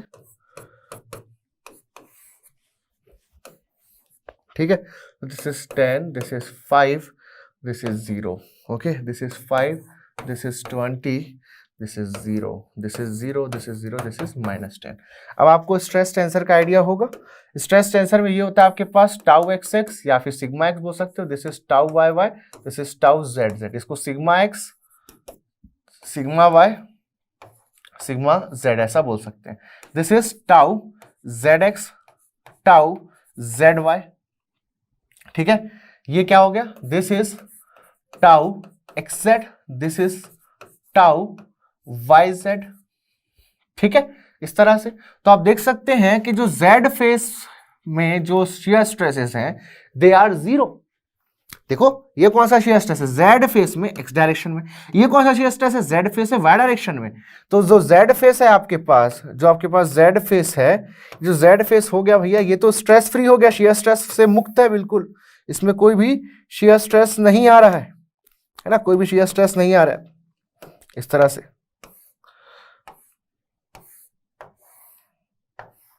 ठीक है, कोई भी उसमें शियर स्ट्रेस इस तरह से नहीं आ रहा है। तो ये आपके पास जो सिग्मा जेड है और यहाँ पर कोई भी शियर स्ट्रेस नहीं आ रहा है, तो ये जो प्लेन है, this plane is free from shear stress, यानी कि क्या है? प्रिंसिपल प्लेन है। तो इसका मतलब ये क्या है बेटा? ये आपके पास जो है -10, this is one of the principal stress. Principal stress की एक वैल्यू मिल गई, दो वैल्यू और होंगी। अब दूसरी यहाँ देखो, this is sigma x, this is sigma y and this is what? This is tau x y. तो सिग्मा 3 जैसे आपको मिल गया बोलोगे, जैसे कि आप देखोगे ये दोनों पॉजिटिव है, ये दोनों पॉजिटिव है, तो यहाँ से जो सिग्मा 1 सिग्मा 2 आएगा या जो भी प्रिंसिपल स्ट्रेसेस कह लो, दो जो प्रिंसिपल स्ट्रेसेस आएंगे यहाँ से वो तो पॉजिटिव ही होंगे, और ये नेगेटिव है तो उसमें सीधा सबसे लोएस्ट है अलजेब्रिकली तो माइनस, इसको सिग्मा 3 लिख दिया मैं इस तरह से। तो ये हो जाएगा आपके पास सिग्मा 1, 2 का जो फॉर्मूला होता है that is sigma x plus sigma y by 2 plus minus root over sigma x minus sigma y by 2 whole square plus tau x y square. ये फॉर्मूला होता है, इसको लगा के हम लोग निकाल सकते हैं डायरेक्टली। आई क्या बात समझ में? तीन प्रिंसिपल स्ट्रेस होंगे ना, सिग्मा 1 सिग्मा 2 सिग्मा 3, तो सिग्मा 3 में मुझे डायरेक्टली दिख गया -10, सिग्मा 1 सिग्मा 2 निकाल लूंगा मैं इस फॉर्मूले से। बोलोगे सर ऐसा कैसे निकाल सकते हैं? बेटा देखो ये सिग्मा एक्स, ये सिग्मा वाई और ये टाउ एक्स वाई, तो इतना जो पोर्शन है ना, इतना जो पोर्शन है ना, ये आपके एक्स वाई प्लेन को शो करता है, एक्स वाई प्लेन। तो यहाँ से सिग्मा 1 2 हम लोग निकाल लेते हैं, तो ये आएगा आपके पास 10 + 20/2 plus minus root over 10 - 20/2 whole square plus आपके पास है 5 का स्क्वायर, इस तरह से ये हो गया। तो यहाँ से आप लोगों का जो वैल्यू आएगा that is this is 15, okay, this is 15 plus root over 5 square plus 5 square, okay. ये आ रहा है आपके पास फर्स्ट एक वैल्यू आ रही प्लस लेने पे, पॉजिटिव लेने पे आ रहा है सिग्मा 1, पॉजिटिव लेंगे, पॉजिटिव लेने पे जो सिग्मा 1 आ रहा है ना, पॉजिटिव लेने पे सिग्मा 1 आ रहा है आपके पास 22.07, ओके। और ये सारी जो वैल्यूज हैं किस में है? ये सारी वैल्यूज मेगा पास्कल है, तो मेगा पास्कल लिख देता हूँ मैं, ये मेगा पास्कल, ठीक है। और एक बार निगेटिव ले लेते हैं बीच में, तो यहाँ से सिग्मा 2 आ जाएगा आपके पास, बीच में निगेटिव लिया मैं, तो ये यहाँ से आ रहा है 7.9289 आ रहा है, तो उसको 929 लिख देते हैं हम लोग इस तरह से, मेगा पास्कल्स, ठीक है। ये हो गया। नाउ सिग्मा 1 सिग्मा 2 और ये हमारे पास सिग्मा 3 -10 है ना, इस तरह से। तो अब हम लोग हमारा जो मैक्सिमम डिस्टॉर्शन एनर्जी थ्योरी है ना, मैक्सिमम डिस्टॉर्शन एनर्जी थ्योरी जो है यहाँ पर बोला है बॉर्न मिसेस यील्ड क्राइटेरिया, ठीक है, that is maximum distortion energy theory, वो हम लोग यहाँ पर यूज करते हैं। तो जाएगा sigma 1 minus sigma 2 whole square plus sigma 2 minus sigma 3 whole square plus sigma 3 minus sigma 1 whole square is less than equal to होता है 2 टाइम्स ऑफ, आपको यहाँ पर क्या बोला है, जो yield stress, estimate value of yield stress, तो सीधा SYT लिख देते हैं, SYT का स्क्वायर यहाँ लिख देते हैं, ठीक है, SYT का स्क्वायर लिख देते हैं। और यहाँ यील्ड शियर स्ट्रेस पूछा है ना, ठीक है, यील्ड शियर स्ट्रेस पूछा, तो यील्ड शियर स्ट्रेस हम लोग निकाल लेंगे, हम लोगों को जब एक बार SYT मिल जाएगा तो लोग यील्ड शियर स्ट्रेस SYS निकाल लेंगे यहाँ से, ठीक है।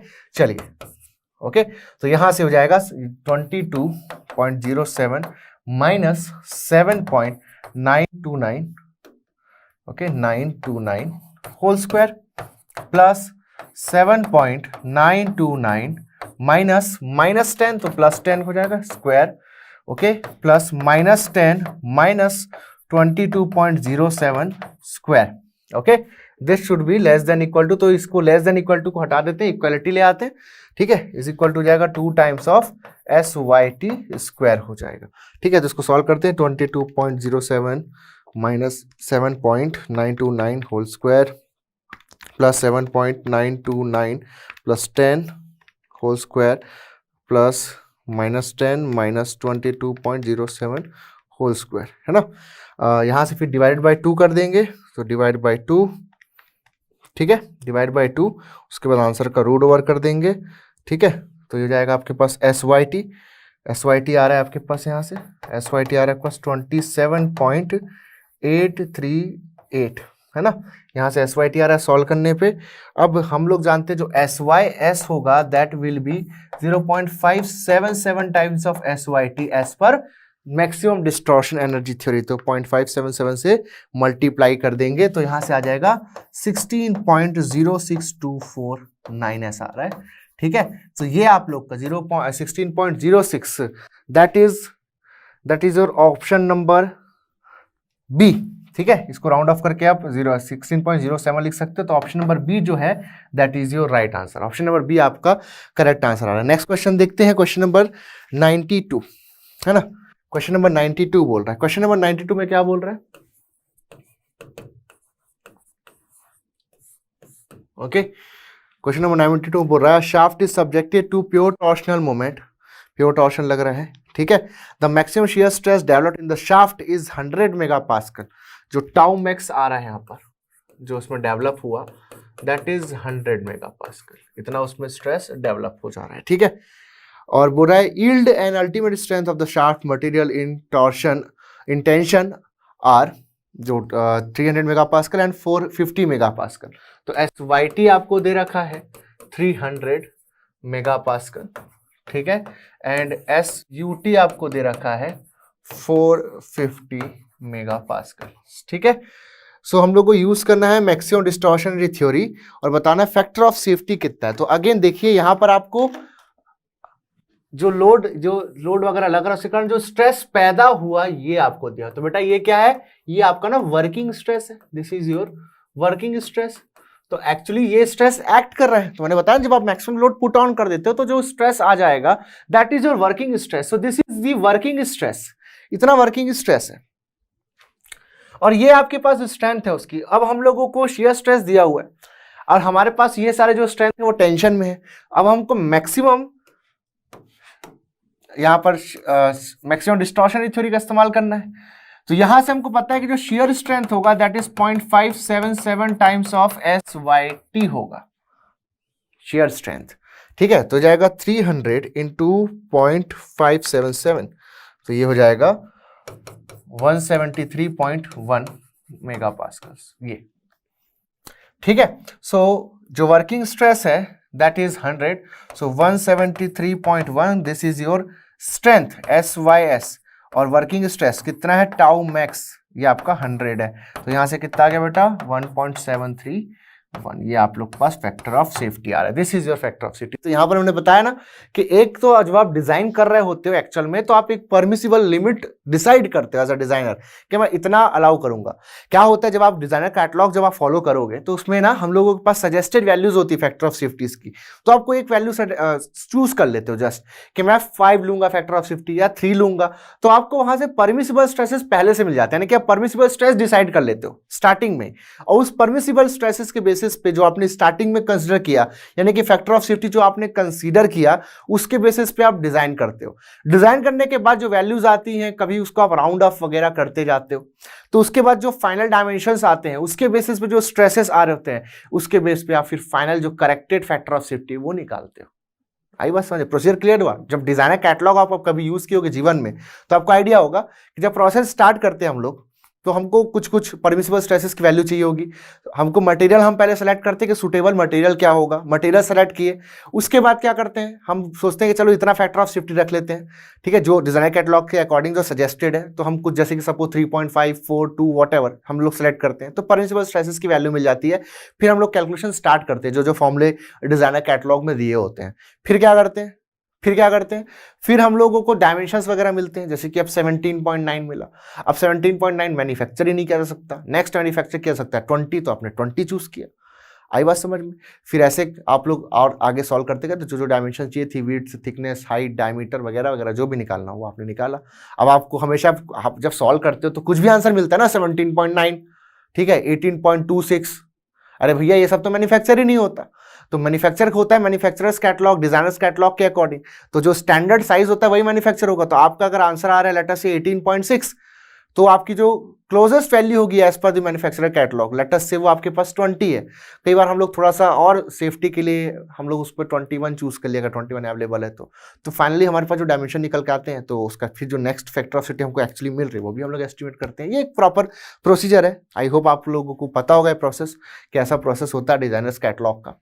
ठीक है, चलिए, तो ये आप लोगों के पास यहाँ से जो फैक्टर ऑफ सेफ्टी आ गया, जो मैंने आपको लॉजिक बताया था वर्किंग स्ट्रेस वाला, उसके कंसेप्ट से. ठीक है, चलिए फिर आगे बढ़ते हैं. क्या आगे बढ़ते हैं, यहाँ पर क्वेश्चन नंबर 93 देखते हैं. क्वेश्चन नंबर 93 देखेंगे भला क्या है. चलो देखते हैं क्वेश्चन नंबर 93 में. ठीक है, हाँ. A machine element is subjected to following biaxial state of stress sigma x sigma y tau x y दिया हुआ है. shear strength of the material is 100. Factor of safety बताना है as per Tresca's maximum shear stress theory. ठीक है, आपको shear strength दे रखी है. तो shear strength जो है यहाँ पर, shear strength जो है SYS जो दे रखी क्वेश्चन है, दैट इज 100 मेगा पास्कल. आपको बताना है कि इसमें कितना स्ट्रेस पैदा हो रहा है. वर्किंग स्ट्रेस कैलकुलेट कर लो, मैक्सिमम जो shear स्ट्रेस आ रहा है. तो इसमें जो shear स्ट्रेस आ रहा है वो आप इजीली निकाल सकते हो. क्या अब देखो, आपको ना सिग्मा 1, अब यहीं पर फंस जाएंगे आधे से ज्यादा लोग. देखना, सिग्मा एक्स दिया है बोलो 80, ठीक है, सिग्मा एक्स दिया है देखो 80, सिग्मा वाई दिया है आपके पास 20, ठीक है, मेगा पास्कल. ठीक है, टाउ एक्स वाई आपको दिया है कितना 40. अब लोग देखो मस्त टाइप से क्या करेंगे, टाउ मैक्स निकालेंगे एकदम चौड़ी छाती के साथ, और ये निकालेंगे ऐसा, sigma x minus sigma y by 2 whole square plus tau x y square. इस तरह से निकाल देंगे, है ना, निकाल देंगे. अच्छा, अब ये जो shear स्ट्रेस आएगा, यहाँ से जो भी आंसर आएगा निकाल करके देखना. ठीक है, गलत है बट निकाल के देखना. और इस टाउ मैक्स को मस्त टाइप से एकदम ना SYS से ऐसा मस्त चौड़े से टाउ मैक्स को ऐसा डिवाइड करेंगे. बोलेगा सर आंसर है सर ये, है ना, निपट गए बेटा. तुमको ये मैंने बताया है जो थ्योरी ऑफ फेलियर, उसमें हम लोग एब्सोल्यूट टाउ मैक्स की बात करते हैं. एब्सोल्यूट टाउ मैक्स, क्या ये टाउ मैक्स एब्सोल्यूट होगा? जब टाउ मैक्स एब्सोल्यूट देखते हैं हम लोग एक प्लेन स्ट्रेस कंडीशन के लिए, मैंने बताया सिग्मा 1 माइनस सिग्मा 3 बाई 2 लगाते हैं, टाउ मैक्स एब्सोल्यूट लगाते हैं. और यहाँ पर सिग्मा 1 और सिग्मा 3 का सिलेक्शन अलजेब्रिक बेसिस पे किया जाता है, साइन वगैरह देख करके किया जाता है.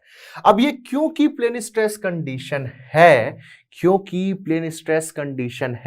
तो इसमें अभी तो हमको यहाँ से 2 प्रिंसिपल स्ट्रेस मिल जाएंगे, सिग्मा 1 सिग्मा 2, सिग्मा 1 और सिग्मा 2 देखो यहां से हम निकाल सकते हैं फॉर्मूले से, लेकिन बेटा एक प्रिंसिपल स्ट्रेस 0 है, सिग्मा 3 ऑलरेडी 0, क्योंकि प्लेन स्ट्रेस कंडीशन है। आप मोहर सर्कल में जाकर के थोड़ा सा इसको खंगाल सकते हो। देखो ये इस तरह से normal stress axis, shear stress axis बन गया, ठीक है। Sigma n tau minus sigma n, ये हो गया आपके पास माइनस टाउ, ठीक है। यहां पर फिर मोहर सर्कल बन जाएगा आपका, ठीक है, इस तरह से ये मोहर सर्कल बन जाएगा इस तरह से, इस तरह से कंस्ट्रक्ट कर लोगे मोहर सर्कल, ठीक है। ये है आपके पास सिग्मा एक्स दैट इज 80, है ना, 80,40 ऐसा, ये हो जाएगा 20,-40, इस तरह से ऐसा आपने बना के कंस्ट्रक्ट कर लिया। तो ये मिल गया आपको सिग्मा 1, ये मिल गया आपको सिग्मा 2।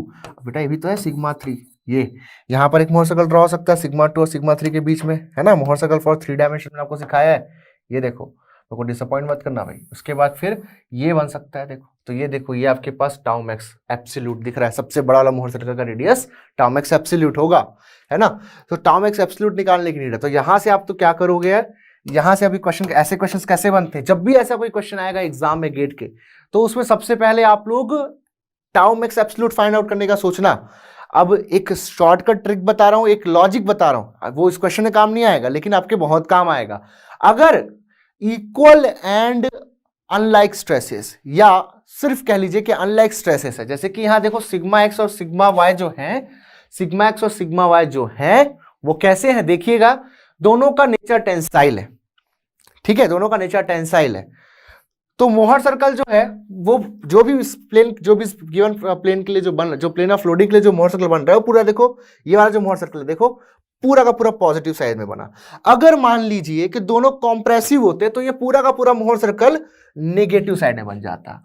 अब सोचिए अगर ये पूरा का पूरा नेगेटिव साइड में बन जाता तो क्या होता, तो बेटा ऐसा होता, बस कुछ फर्क नहीं पड़ता, स्थिति नहीं बदलती, बस हमारा जगह जो है बदल जाता, जो कंडीशन है लोडिंग वगैरह की वो ऐसी ही रहती, सिग्मा 1 सिग्मा 2 सिग्मा 2 सिग्मा 3, और ये पूरा कंप्रेशन में चला जाता इस तरह से, है ना। ये हो जाता आपके पास सिग्मा 1 सिग्मा 2 और बेटा हो जाता सिग्मा 3, पूरा कंप्रेशन साइड में बन जाता। ये वाला आपका मोहर सर्कल रहता लोडिंग का, जो गिवन लोडिंग है उसका सिचुएशन सेम रहता। लेकिन अगर सिग्मा एक्स टेंसाइल और सिग्मा वाई कॉम्प्रेसिव हो जाता तो उस केस में क्या होता, sigma x tensile sigma y compressive ऐसा हो जाता तो मोहर सर्कल ये बनता, ठीक है, ऐसा बनता उस कंडीशन में डेफिनेटली, मतलब मैं तो एकदम श्योर हूं, आप बना करके चेक कर लेना कि मैं सही बोल रहा हूं या गलत बोल रहा हूं, ठीक है, मैं तो एकदम श्योर हूं ये ऐसा बनता। और बाकी जो दो मोहर सर्कल इसके बाद बना सकते हो आप, बनाने का अगर समय है, मन है, इच्छा है, बना सकते हो इस तरह से, एक ये ऐसा।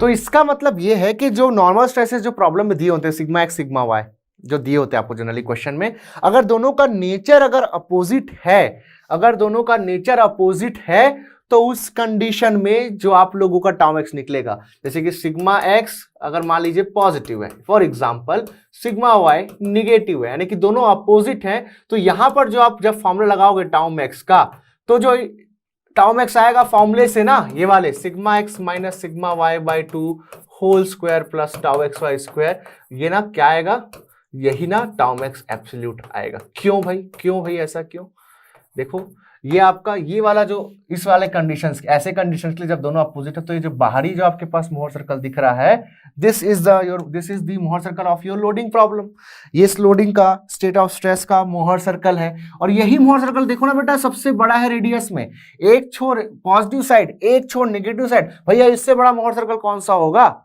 इससे बड़ा मोहर सर्कल कौन सा होगा। एक और जो बचा जो दो बन रहे हैं अब, तीसरा तो क्योंकि प्लेन स्ट्रेस सिचुएशन है बेटा, प्लेन स्ट्रेस सिचुएशन है तो बीच वाला जो स्ट्रेस है वो तो क्या है, जीरो है, यहाँ पर प्रिंसिपल स्ट्रेस है ना, एक प्रिंसिपल स्ट्रेस जीरो है क्योंकि प्लेन स्ट्रेस कंडीशन है। तो बचत जो दो बनेंगे, एक बनेगा पॉजिटिव और जीरो के बीच में, एक बनेगा निगेटिव और जीरो के बीच में। तो डेफिनेटली इतना मैथ्स तो हमको आता है कि एक पॉजिटिव और जीरो के बीच जो सर्कल बनेगा, एक निगेटिव और जीरो के बीच जो सर्कल बनेगा, ये दोनों एक पॉजिटिव और एक निगेटिव यानी कि दो अपोजिट छोर पे पे मौजूद पॉइंट के बीच में बने हुए मोहर सर्कल से तो छोटा ही होगा। तो this is plotted between a positive and negative, whereas this is positive, this is plotted between a 0 and positive, this one is being plotted between a 0 and a negative, that's it। तो ये जो दोनों negative और एक positive के तरफ जो बना है मोहर सर्कल वो लार्जेस्ट होगा। सो ऐसे केस में जब सिग्मा एक्स और सिग्मा वाई अपोजिट होते हैं तो जो मोहर सर्कल बनता है वो लार्जेस्ट मोहर सर्कल होता है, ठीक है। और उसका जो शियर स्ट्रेस होता है इन प्लेन, इसका जो इन प्लेन निकलेगा, दिस इज, ये फॉर्मूला किसका है, ये है तो इन प्लेन का फॉर्मूला, लेकिन जब इसका मोहर सर्कल बना रहे हो इस लोडिंग का तो क्या बन रहा है, लार्जेस्ट मोहर सर्कल बन रहा है। So this in plane tau max is the greatest value, that is the absolute shear stress, absolute max, absolute tau max, ठीक है। तो टाउ मैक्स एब्सोल्यूट क्या होता है, इन प्लेन की ही ग्रेटेस्ट वैल्यू, 3 इन प्लेन मिलेंगे आपको, उसी में से जो हार्जेस्ट होता है that is your absolute tau max, ठीक है। तो ये ही क्या बनेगा, एब्सोल्यूट टाउ मैक्स बन जाएगा। बट हमारा सिचुएशन ऐसा नहीं है, हमारे में तो दोनों पॉजिटिव है ना, हमारे में दोनों पॉजिटिव है। तो सिग्मा 1 निकाल लेते हैं, सिग्मा 3 0 है, तो सिग्मा 1 निकाल लेते हैं, सिग्मा 3 0 है, सिग्मा 2 इंटरमीडिएट, उसकी कोई नीड ही नहीं है हम लोगों को, क्योंकि हमको टाउ मैक्स चाहिए, ठीक है, हमको क्योंकि टाउ मैक्स चाहिए। तो बस यहां से निकाल लेता हूं sigma 1 that is sigma x plus sigma y by 2 plus root over sigma x minus sigma y by 2 whole square plus tau x y square. तो यहां से बेटा सिग्मा 1 आ रहा है आपका, सॉल्व करना जो मैंने फॉर्मूला बोला 100 मेगापास्कल। सिग्मा 3 कितना है, अब देखो सिग्मा 2 निकालना चाहो निकाल सकते हो, सेम फॉर्मूले में बीच में माइनस पुट कर दो, आ जाएगा आपके पास यहाँ पर 0। तो सिग्मा 2 भी आपके पास यहाँ पर 0 आ रहा है, सिग्मा 2 भी आपके पास 0 ही आ रहा है, और सिग्मा 3 तो हमको पता है 0 होता ही है। तो टाउ मैक्स एब्सोल्यूट क्या बन जाएगा, 100 minus 0, 100 minus 0 by 2 that is 50। तो ये टाउ मैक्स जो आ रहा है एब्सोल्यूट दैट इज 50 मेगापास्कल, और जो स्ट्रेंथ है इसकी shear strength that is 100 megapascal.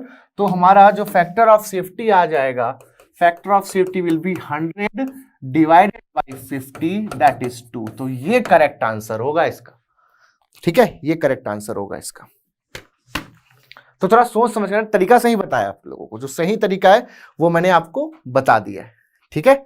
जिस तरीके से आपको हर क्वेश्चन में सोचना है वो मैंने आपको बता दिया यहाँ पर, ठीक है। और लास्ट क्वेश्चन देखते हैं हम लोग, क्वेश्चन नंबर 94, ठीक है। क्वेश्चन नंबर 93 का आंसर 2 आ रहा है, that is option number B इसका करेक्ट आंसर होगा, ठीक है। क्वेश्चन नंबर 94 देखते हैं, at a critical point in a component, at a critical point in a component the state of stress is given by sigma x x 100, sigma y y 200 और tau x y यानी कि sigma x y y x से लिख करके दिया है confuse करने के लिए is 80। Okay, all other stresses are 0. The yield strength of the material is this. Factor of safety for maximum stress theory, ठीक है, maximum shear stress theory होगा वहाँ पर। तो maximum shear stress theory से आप लोगों को यहाँ पर factor of safety बताना है। बेटा जो लॉजिक मैंने इस अभी 93 में यूज किया है, सेम लॉजिक से क्वेश्चन नंबर 94 बनने वाला है। तो मुझे पूरी उम्मीद है कि मेरे बच्चों से बनेगा। तो क्वेश्चन नंबर 94 सेम अप्रोच है, पूरा का पूरा सेम अप्रोच है, नंबर्स चेंज कर दिया है। आप लोगों को MSST लगाना है, मैक्सिमम शियर स्ट्रेस थ्योरी लगाना है, ठीक है। आप लोगों को क्या फाइंड आउट करना है बेटा, tau max absolute find out करना है, और आप लोगों को जो शियर स्ट्रेंथ दी हुई है मटेरियल की, ठीक है, that is S yield strength of the material, SYT आपको गिवन है, that is 468। This is your SYT yield strength of the material. SYS निकाल लोगे इसका हाफ करके, है ना, यानी कि 0.5 से मल्टीप्लाई करके निकाल लोगे इसका, ठीक है। SYS आ गया, tau max absolute find out कर दो, फैक्टर ऑफ सेफ्टी आ जाएगा आपका SYS upon tau max absolute से। आंसर क्या आया कमेंट सेक्शन में बताना, और इसी सवाल के साथ हमारा थ्योरी ऑफ फेलियर भी एंड होता है। और नेक्स्ट लेक्चर में हम लोग अब देखेंगे जो हमारे पास कुछ MSQ क्वेश्चंस मैंने रखे हुए यहाँ पर 109 नंबर तक है आपके पास MSQ इस वर्कबुक में, उसको हम लोग देखेंगे। बहुत सी चीज़ें उसके साथ साथ मैं आप लोगों के साथ डिस्कस करूंगा।